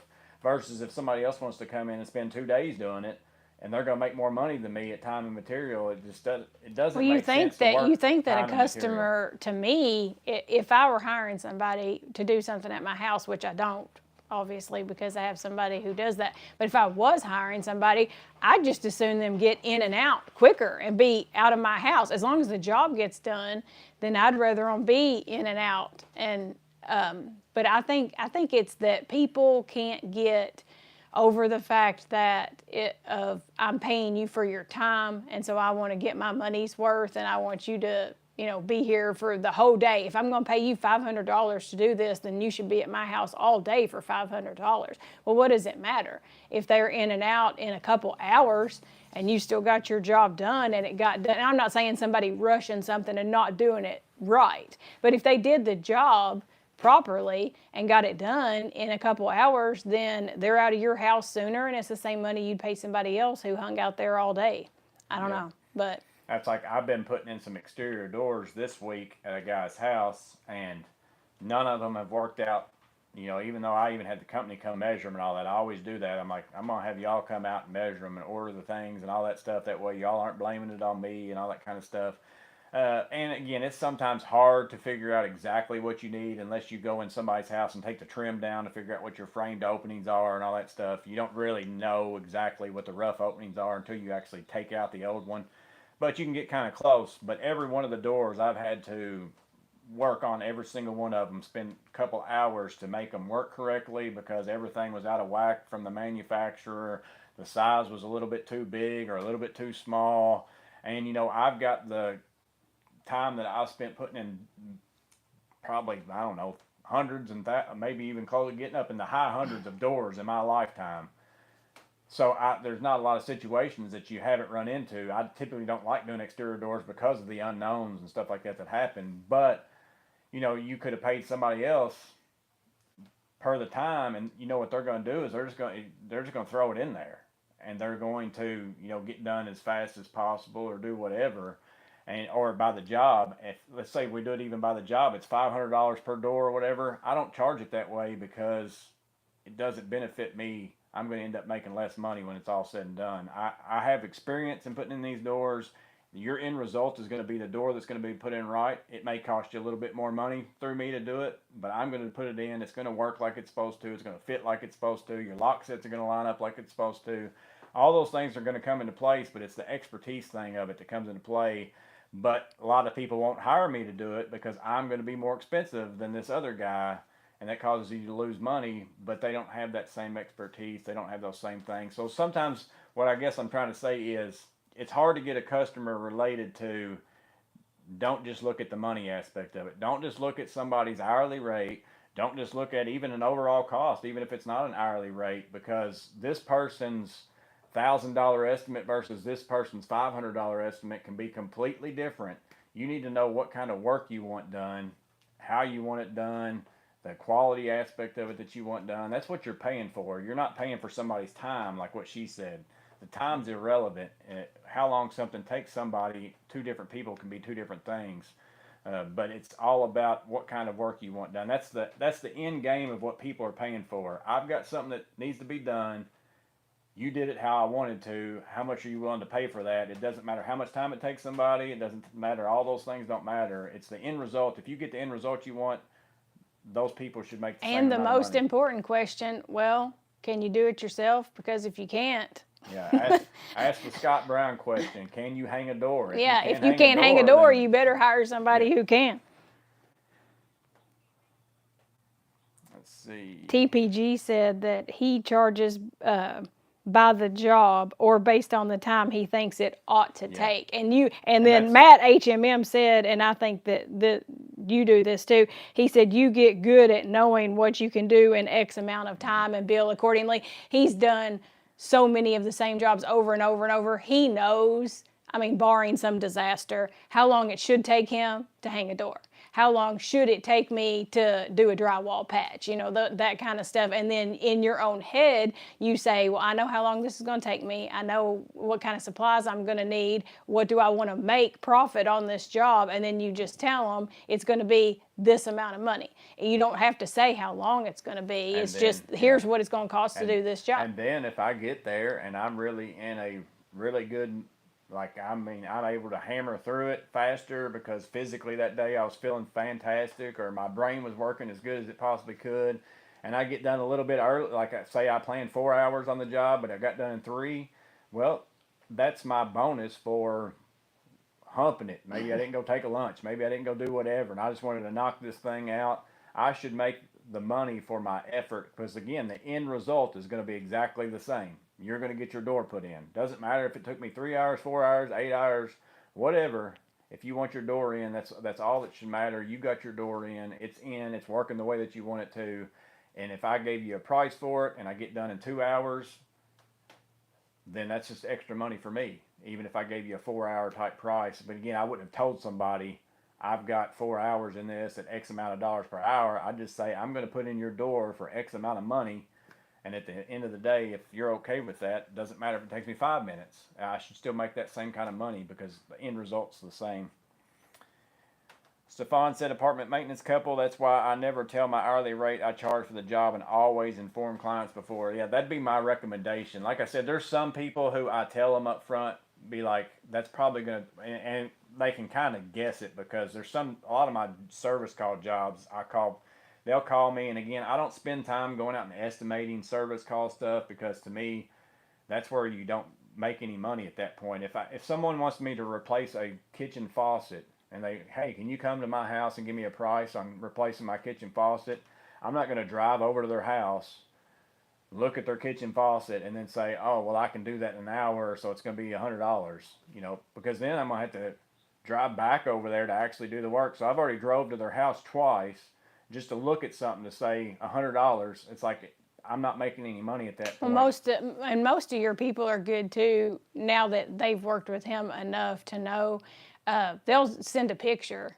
Like they're good at sending a picture and saying, "This is the faucet I bought," or take a picture of what's going on. Like if something's broken at their house, take a picture of it, and then he can kind of tell a little bit more that way too. Because the trip, and I mean, the time of taking the trip to get out there and going through the traffic to get to somebody's house and driving that big old truck out there and paying for the gas, it's like, I think a lot of people don't realize that they're probably not making very good money when by the time they take on a job, they've already maybe driven over there to the person's house 2 or 3 times, and that kind of stuff. You don't think about it, but it really can cut into your profit on what you're making on a job. That's why I said in previous videos that I'm not a low price free estimates. I don't do free estimates like go to somebody's house for a medium sized job and just look up and come up with a $10,000 estimate for some kind of job like that.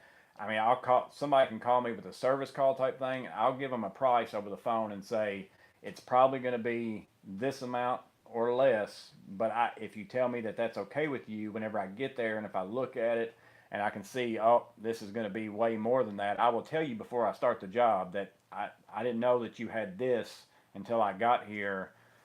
So it's probably going to be this. And then again, if they're not okay with it, then I wasted that trip going out there at that point in time. But I'm not going to spend a bunch of time driving to people's houses to look at stuff and spending gas and all that stuff whenever I've got so much work that I don't need to be doing that stuff for free, because I'm just, by that time, working for yourself. Again, it's different if you are in a company and you have one person who their sole job is you go around driving around town, meet with customers, get estimates, turn it in to them, all those things.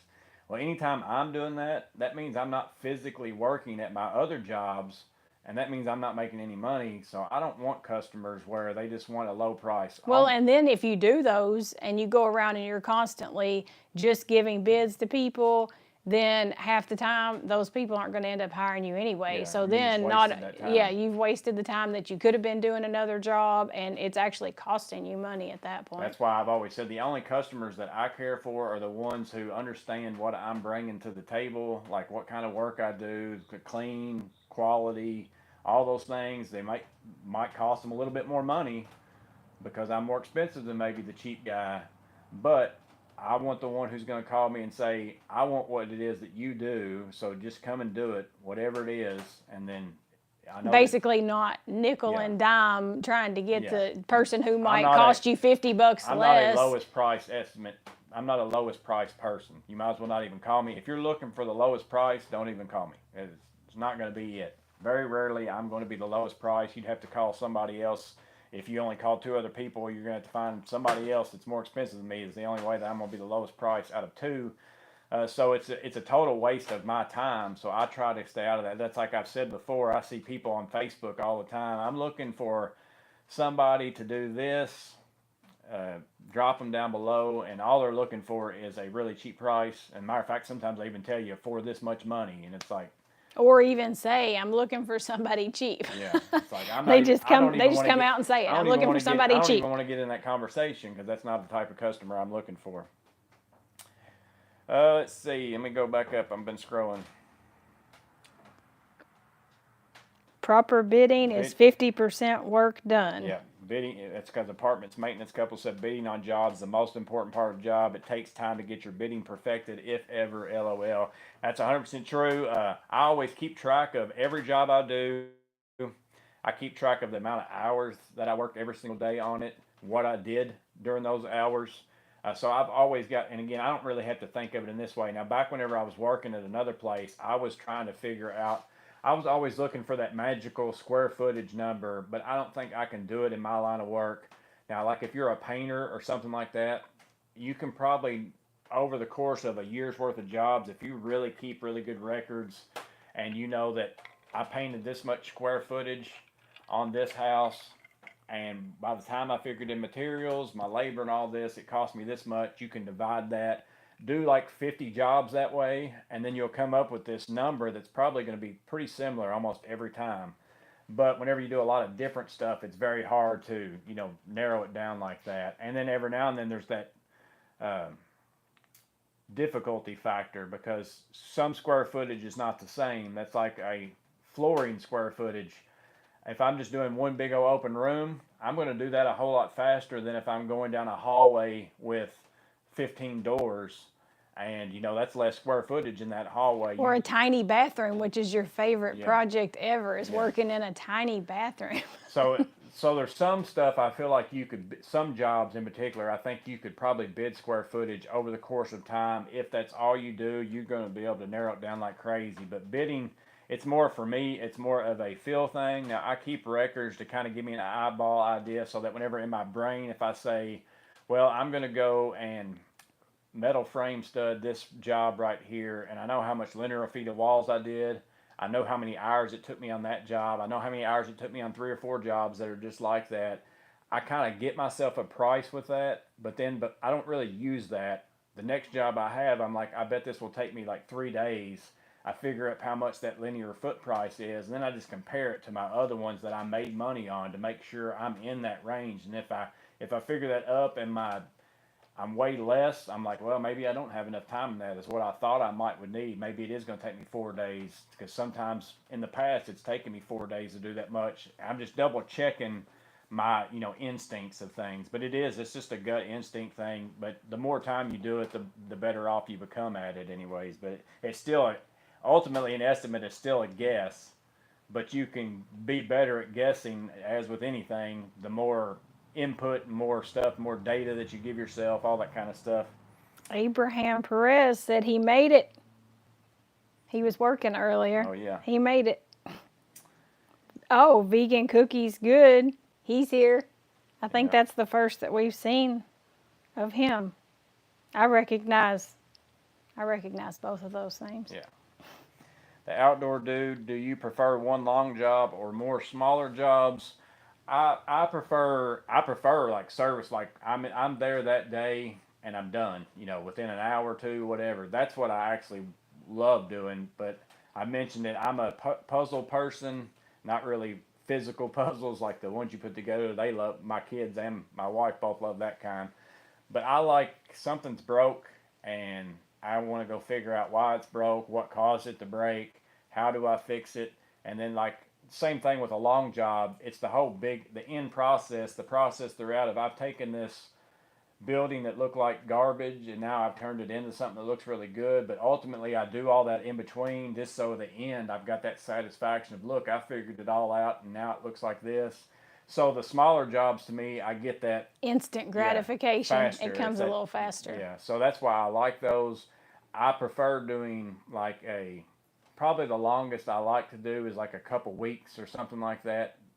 But again, there's times where I take on jobs that are months, but I prefer the smaller jobs myself. Now, as far as that's just a personal preference for me. Now, as far as making money if you're asking business wise, the long jobs, you got to be good with your money like in between because you don't get paid as often. But you're going to make more money on your long jobs than you are for service calls. Yeah. Even though I might make more money per hour on a service call, you've got to have a whole lot of service calls to equal out to a month's worth of a big job, the money that you can make on that.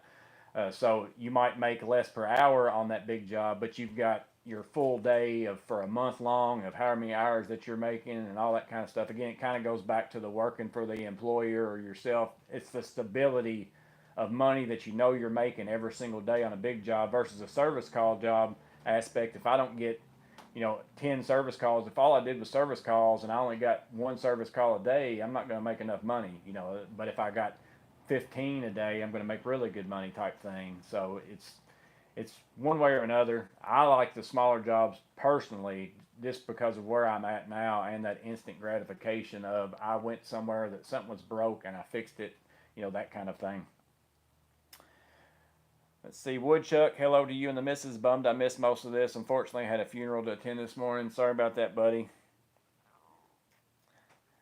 I usually avoid clients who tell me over the phone it's a small job. Oh, It should no. take you 40 minutes Oh or no, that's whatever. another Yeah, one of yeah. his pet If peeves. anybody that tells me how Or it's long easy. yeah. I've just got this easy thing I need you to do. What they're basically saying is you shouldn't be charging me much for this. That's what like somebody messaged and said, I've got a carpentry job I need done. It's a small job, just a little bit amount of trim or whatever. Shouldn't take that long, that kind of stuff. And I kind of take it at first glance, if it's a customer who I've worked for before, I'm taking it more so in. They're just trying to explain to me, hopefully you can fit this in your schedule because they know I'm busy typically, and they're trying to say, I don't think it'd actually take you that long if you could maybe fit it in. Some people they're saying that, but if it's somebody who I've not worked for before, I know up front what they're saying is, I've got a job and I don't think it should cost that much, and I want you to come look at it, but don't be expensive because it's Right. small and it's simple. Yeah. But then again, can you do it yeah, then? my answer is always, if it's so simple, then why Right. are you even calling me for? Why aren't you just doing it?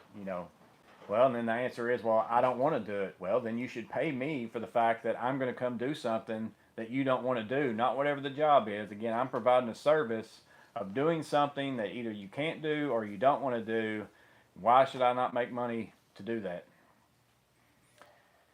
Travel time and doing paperwork eats up the extra time you saved. You never win. Okay, really, goodbye. He really is leaving now. He's been saying he was going to leave. No, and that's true. The paperwork part of owning your own business is because he may get done what some people would call half a day. He may only work half a day and be home by 1 o'clock, 2 o'clock in the afternoon.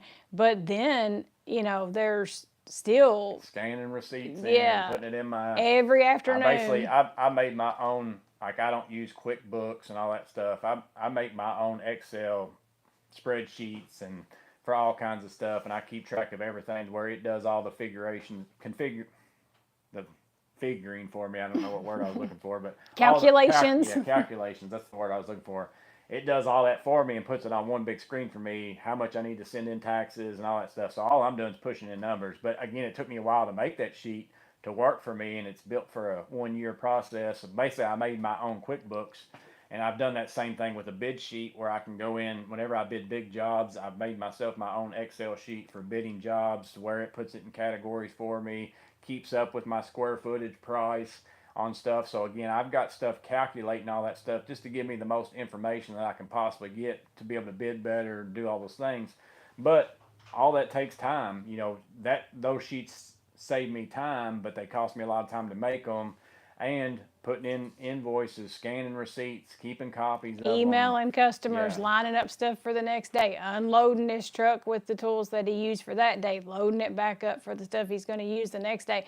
So there's a lot of hours, even though you might say, if somebody saw his truck home, I guess, and they'd say, well, he only worked a half a day today. And it's like, no, it's typically still, it's full-time work. And that's the same thing with customers in thinking, well, you were only at my house for an hour and it was, $400 for you to do whatever this job was. Well, I went to Lowe's before that. I also loaded up my truck to come to your house to do the work.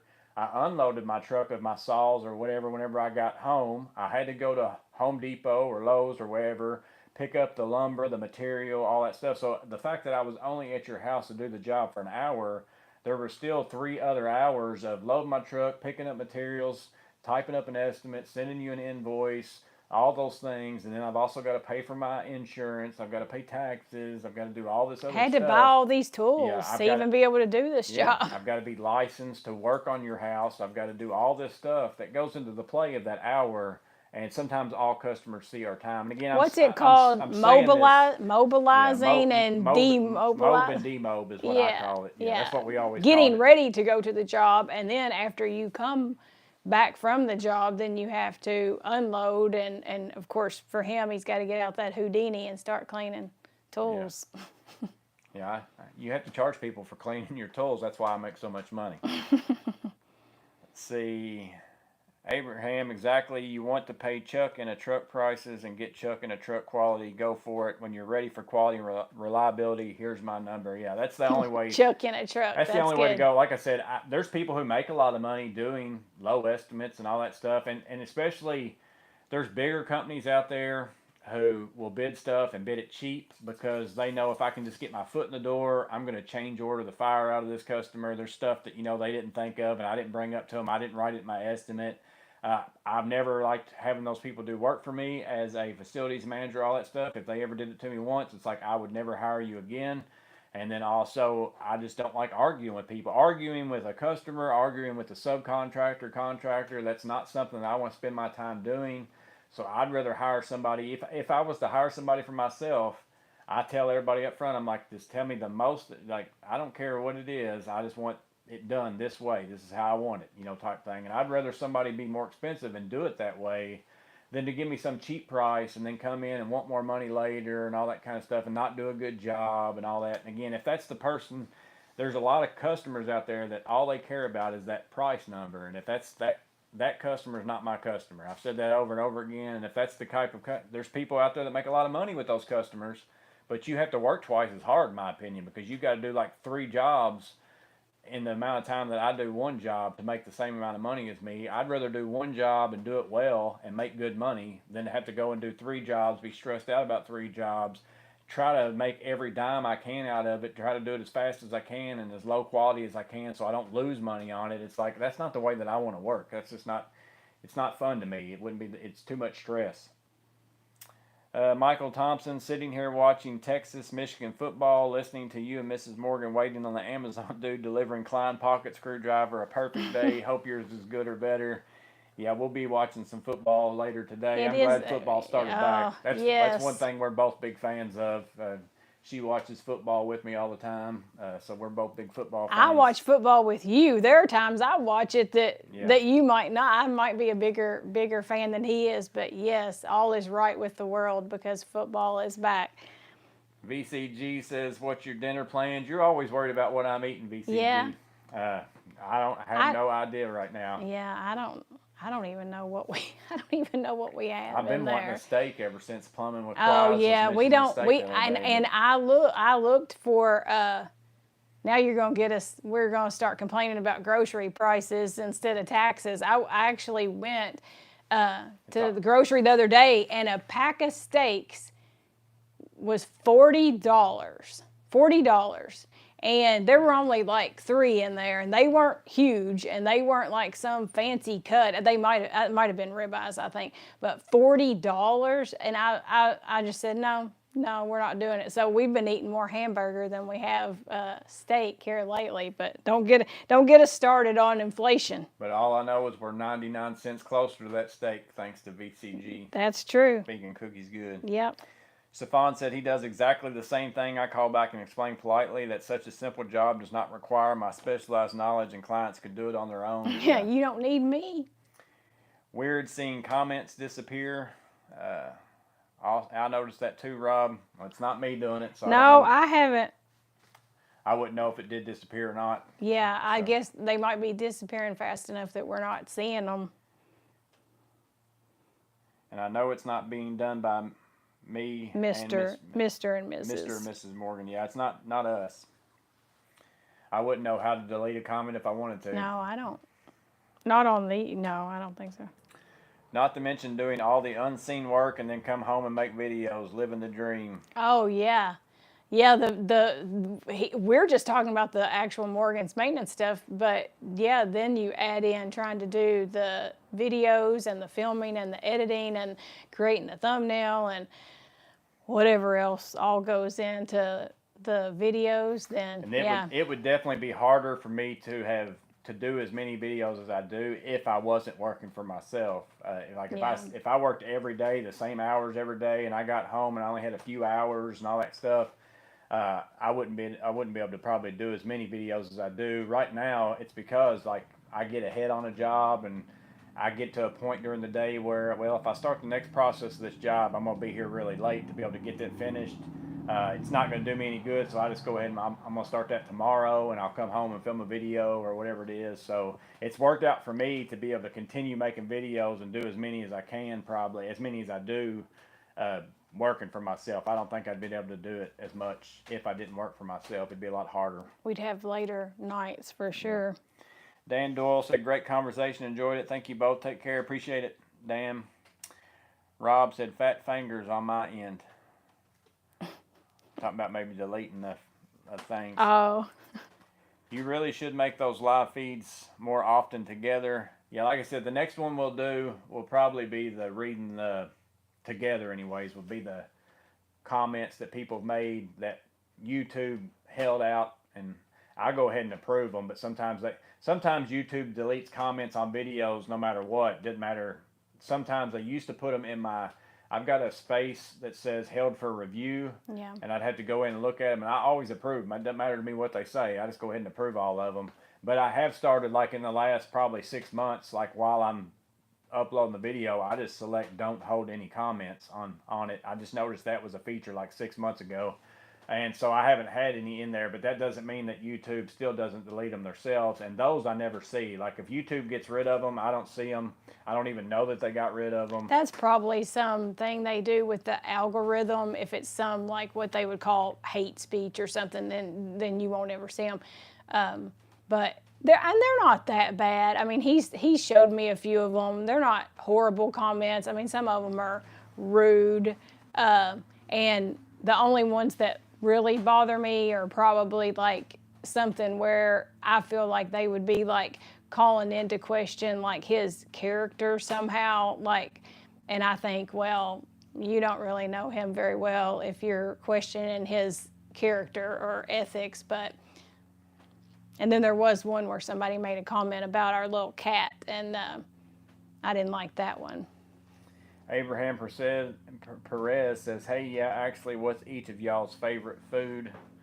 We eat a lot of Mexican. Yeah, I like all sorts of things, like a lot. Like I like wings, chicken wings. I eat them a lot. Wings. Love them. She likes Mexican food. We eat Mexican food a lot, like Too much. Tacos and all that kind of nachos, that kind of stuff. She's not a big fan of pastas and Italian foods. Like doesn't eat a lot of that stuff. Of course, everybody loves pizza, so we like pizza. I'd say if we had to say favorite food, though, we eat Mexican. What we eat the most of is Mexican, yeah.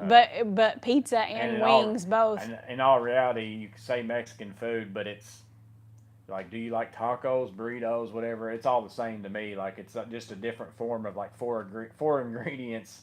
Some of it's in a soft shell rolled up, and a soft shell like a taco shell, a hard shell, nachos.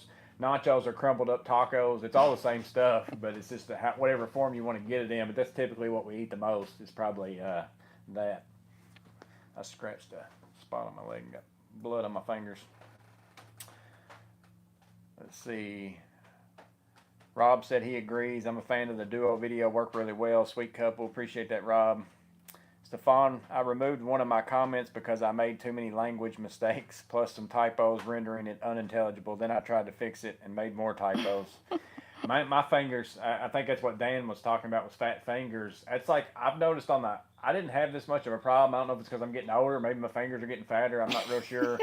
But on the iPhone, man, I have I have to redo all sorts of stuff that I type. Like whenever I'm commenting back to you guys, I've got to go back in and like I have to make sure I read it before I hit send. You mean compared to your Samsung? Yeah, it seems like. But your screen's a little smaller on this than the Samsung, so like it always might be.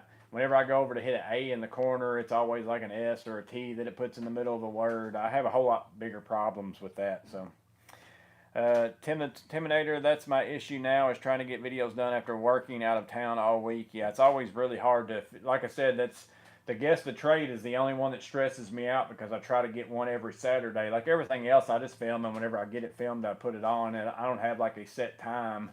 But that one's the only one because sometimes, life happens, work happens, weather happens, all sorts of things go into the role of maybe I didn't get the answer from somebody as far as what it is they do, and I'm waiting for them to answer so that I can put that into the next video. So there's a lot of things with that one that I'm like, oh man, I hope I'm able to get that video done before Saturday. I think that your subscribers would be okay if you didn't get one out one Saturday. They'd probably forgive you for that. This live video chat is excellent. You both present really well. Do a great job. Thank you. Appreciate that. Don't spoil it, Mrs. Morgan. LOL. I've been waiting for that video. Oh, he's the one that's mentioned about the mean tweets. Yeah. And he says, yeah, tacos. You can't hate the kitty. Vegan Cookies Good said, yeah, unfortunately we lost her. It's been a couple months now. Oh, I guess. it was the end of June. So the cat that I've had in she was in.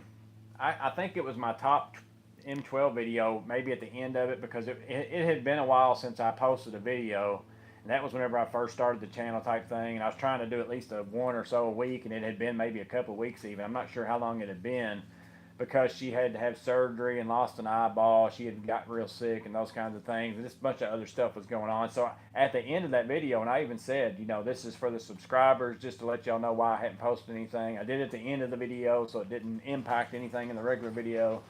But she was in that one, and then I think I was working on my truck at one point in time, and she walked by. Well, in the chainsaw video, she might have been that one too. Accidentally, she got in the chainsaw video.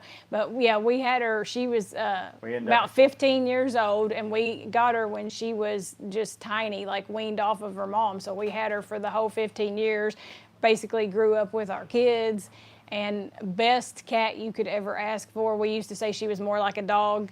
She was just awesome. And we ended up losing her at the end of June. But the comment on the video was way back when, was that like a year or so ago? It was one of my first videos. Yeah, it's been a while. And she had the surgery, and he just happened to mention at the end of the video, hey guys, you may have noticed that I hadn't put anything out, sorry. And he put a little picture of her up there with her little eyeball missing after her surgery. And all he said is, so, if you guys think about it and you might, like just say a little prayer for my cat or something like that. And then that was it. And the comment was something like, worry about your own damn cat. I've got my own problems in life or something. And he showed it to me only because we just laughed about it, because I was like, who is this person? Like, why are they so angry? It's like, who hurt you in your life that you're so angry? It's like I had the thing up on the screen for a couple of videos that said, you think you can hurt my feelings? I used to hold the flashlight for my dad.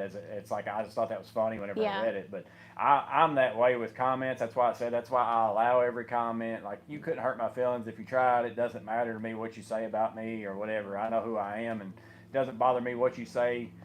You can think one way, you can think another way, you can tell what you think about me. If that's how you think, that's your perception. You're allowed to have that. You can say whatever it is you want to say. But if you think you're going to bother me by anything that you comment, you never are. I'll just tell you that now. As a matter of fact, I typically think they're funny for the most part. I just typically think, why are people so angry? But that one, and it was kind of a running joke around the house, which she got better after that. And after her surgery, and she recovered and everything. But after that, it was kind of a running joke at the house. We'd be like, worry about your own damn cat. Let's see. TPG said good. Now I know it wasn't me that made a comment like that, because I wouldn't have said anything like that. Yeah, we've got there's a group of us out there that are like every video commenting and all that stuff. Yeah, it's always just been random, like one people type thing. I can't think of anything anybody else has said that was been, and like I said, there's even some of you guys that, and I appreciate it when you do, like if you'll say, well, this or that, and like if you're giving me criticism or whatever, I take it. Like I like it whenever somebody tells me if I could do something differently, or whatever it is. Oh yeah, if somebody just says, hey, you may want to do something about the lighting or sound, or there's a wasp that just flew by. Oh. Yeah, I don't take any of that stuff personally. I actually like I said, I prefer it. Like I like people's honesty. I love it whenever people will be honest with somebody about something and tell you, because that's how you improve on things. That's how you get better at things. It's like even within my job, if there's a better way to do something, I'm all for listening. I mean, I watch people do stuff purposely to see if they're doing something that I could incorporate into my work to make me better. Yeah, I've asked him that before. Why are you watching people do things that you obviously know how to do and at a high level? And he'll still say, well, you never know. They may know something that I don't know or whatever. So that's the only way that you're going to get better at whatever it is you're doing, is to constantly try to improve yourself. Again, whether that's by seeing other people's techniques, whether that's by looking at a tool that's going to allow you to accomplish it better, better quality and all that stuff. Because there's a lot of tools out there that, some people would say, well, you've already got something that does that.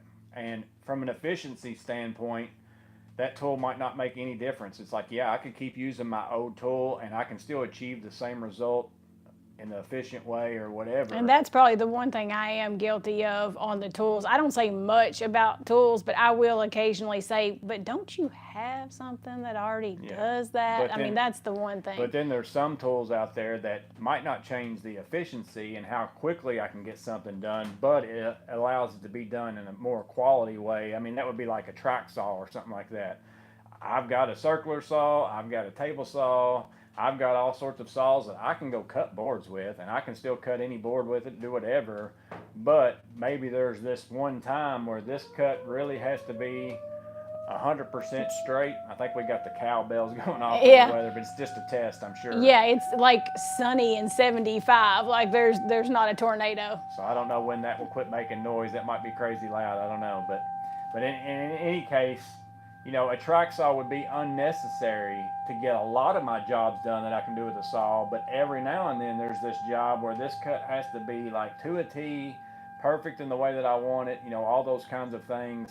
So then those tools are for a quality aspect of things and not just an efficiency thing. But back to the comment thing, there's a difference in saying, hey, you may want to check out your lighting or your sound on this video, or somebody who says, hey, loser, why are you even making YouTube videos? You suck at this. Like that's the thing to me, I think, is what is it they always say? It's not what you say, it's how you say it. And sometimes people can be quite rude.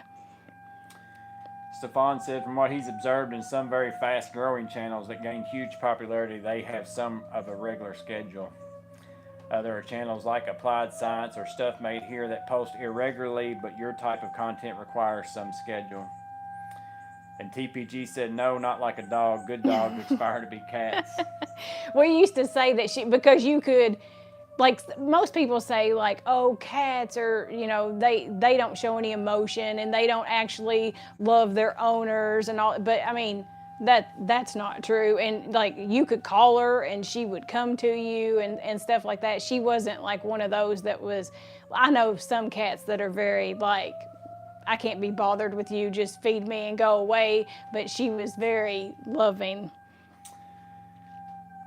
He said that people are angry and malicious over the internet because they think they're anonymous. Yeah, a lot of stuff people will say on the internet they would never say to somebody's face, in person and all those kinds of things. And I always think that that's weird. It's like, if you're that way in real life and in person, which you obviously must not be, outwardly you can contain yourself, I guess, but inwardly, whatever it is you're saying on the internet, it's really probably who you really are. You just don't do it in public because there might be repercussions in public if you say the wrong thing to the wrong person, those kinds of things. But yeah, that's true.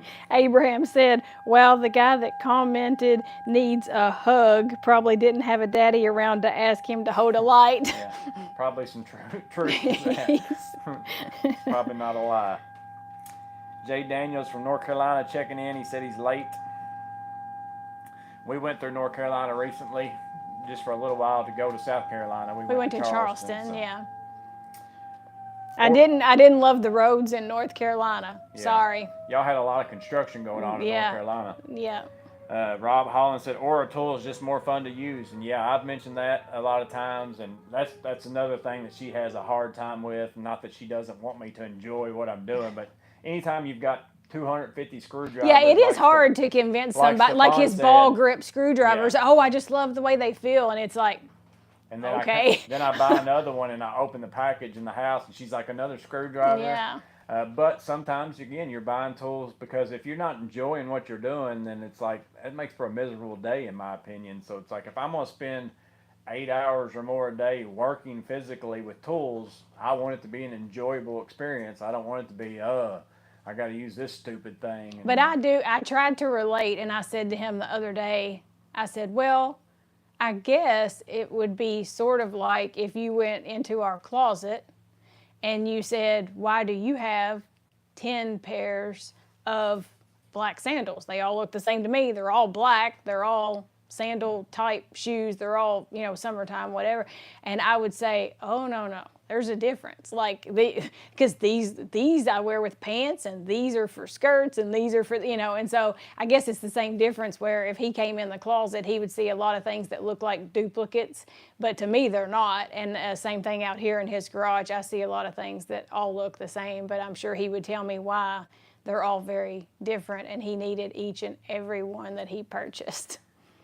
Vegan's Cookies gave another 99 cents and said, thanks for the live stream in the middle of a tornado. We stop at nothing for you guys. Yeah. My house is gone, but we're still here. Oh, Abraham must have just been on lunch. He was just on lunch. Stefan said, great opportunity to get into Makita, the plunge saw, or its corded counterpart. Don't start him on another platform. Oh, because when he changed over to Milwaukee, when he made that change, I was forking out some dough. That was probably the most he's ever spent in such a short amount of time, and it was every M12 tool that came out he thought he had to have, and getting him, which he is happier with those tools, and that's great. But when he was making that switch over, it was a lot, and it came kind of fast, and I was like, why are we changing everything out that you already have, in a different platform? But now it's good, and we've gotten stuff, even yard stuff that I use, we've gotten pretty much everything switched over and use the same batteries. But the process of it, he was forking out a lot of money. Well, and I also sell tools, like, as I replace he them will sell his old stuff. And she doesn't usually see that side of it, like. She doesn't, she knows I'm selling a tool, and she knows whatever, but she never knows when I sold them, how much I sold them for. And then the tool I bought has been so far before that, like, if I bought a tool for $150 and then I sold another one for $100 that was like it, then it really only cost me $50, but she never gets to see that math. The only time I ever get to see the cash for selling tools is when I go pick up takeout and I say, do you have cash? That means, have you sold any tools lately? Do you have any cash? Vegan said he loves the M12. Rob said Makita is a great platform. Fortunately, Makita is cheap. Or just go for Milwaukee plunge saw. The buddy that I mentioned that we work with together, he just bought the Milwaukee track saw. He said he really likes it. I haven't seen him use it yet or anything like that. He used it at his house some. He said he really likes it. I've had the DeWalt corded one now for a while. I bought it I bought it even before, like, I went out to work for myself as my own personal thing, just to have a track saw. Yeah, we were doing some particular job here at the house, and he convinced me that it was going to be worth it to buy that. I basically decided to buy it instead of buying myself a larger table saw because I don't really need a larger table saw that often. And what I was wanting a larger table saw for, basically that's what the track saw does. And I'd rather have that and then have my job site table saws for the other stuff. I don't know how long we've been on here for. It never says on here. Maybe a couple hours, maybe. I think, what time is it? Vegan Cookies Good said M12 heart emoji. I really like the M12. Now that I've been on my own and actually doing bigger jobs, because again, at my other job, they supplied some tools, so I didn't carry as much big stuff. I only kept stuff in my truck and I mostly did small stuff and stuff like that too. I have started buying more M18 stuff just because of, and again, it's not that the M12 does not perform. I could use my M12 on big jobs. It's just you go through batteries a lot faster. You spend a lot of time changing out batteries, charging batteries. So that's the only time I typically will use M18 stuff, is whenever I'm wanting to use a drill or impact for a longer period of time. I'm probably going to buy the M18 oscillating tool, the fuel version, just for that purpose, because sometimes whenever I'm doing flooring jobs and there's 30 doors to cut, I'll go through several M12 batteries and stuff like that. So just to speed that up and to make that better. And that's typically why I've got into M18, is for stuff like that. It isn't that the M12 won't do it. It's just for that whole longevity of the batteries and all that kind of stuff. So you still have 2 M12 oscillating tools, right? Yeah. One generation and then the next or whatever. See, I know what he's got. Maybe you'll sell one of those when you get the M18. Mushbrush, Texas just picked up the M12 circular saw, but watched a review before I purchased it. I've been using that a lot. I like it, which I like the old version too. The old version I had no problem with. The new version I do like. It does seem like it's got a little bit more umph to it, and it's just got some better features on it. But I use that whenever I'm doing anything 2x4, 2x6 framing and stuff like that with wood framing. That's all I ever use. I get into doing pressure treated lumber. The M12 will do it, but sometimes if it's really wet, it's bogs it down some. So that kind of stuff like decking and stuff like that, I'll use my M18 rear handle and stuff for that. And like if I'm doing thick sheet goods and all that kind of stuff. But the M12 is fantastic for 2x framing in my opinion. I use it all the time. Well, and it's light. Yeah. That's the thing, because that's the thing. We were talking about tools, and I help him on stuff, but I'm usually sore. If I spend it a Saturday helping him on a job, that Sunday morning, it can be hard for me to get out of bed, and that's with me even, I mean, most of you all know that I go walk all the time. That's when he's on the lives with y'all. Most of the time is when I'm walking. I walk 3 or 4 miles every day, and I do some weights and work out, but working the kind of job that he works, that's a workout. And so I can see why if you would want to use lighter tools or anything you can to make it easier, because that type of work is hard.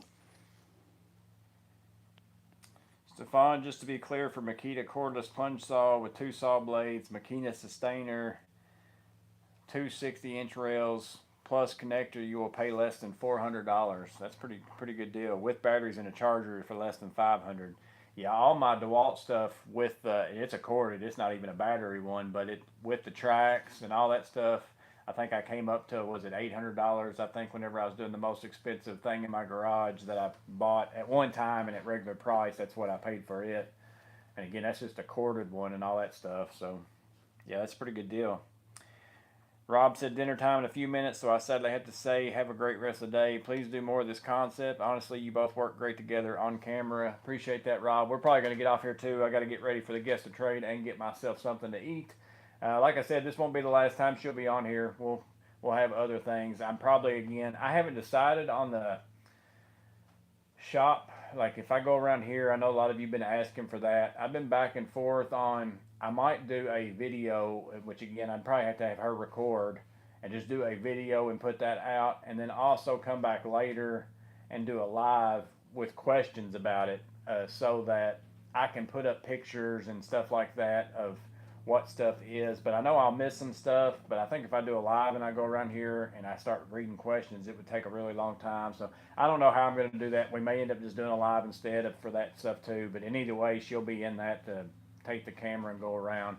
Because I know the times I did the truck loadout videos before this last one, I did it myself, holding the camera, trying to open drawers and do all that stuff, and that was hard enough, but it would be a whole lot harder with this, because I've got drawers within drawers and boxes to open and all that kind of stuff. Well, like and then that. you have to have a hand free if you're going to try to read comments or.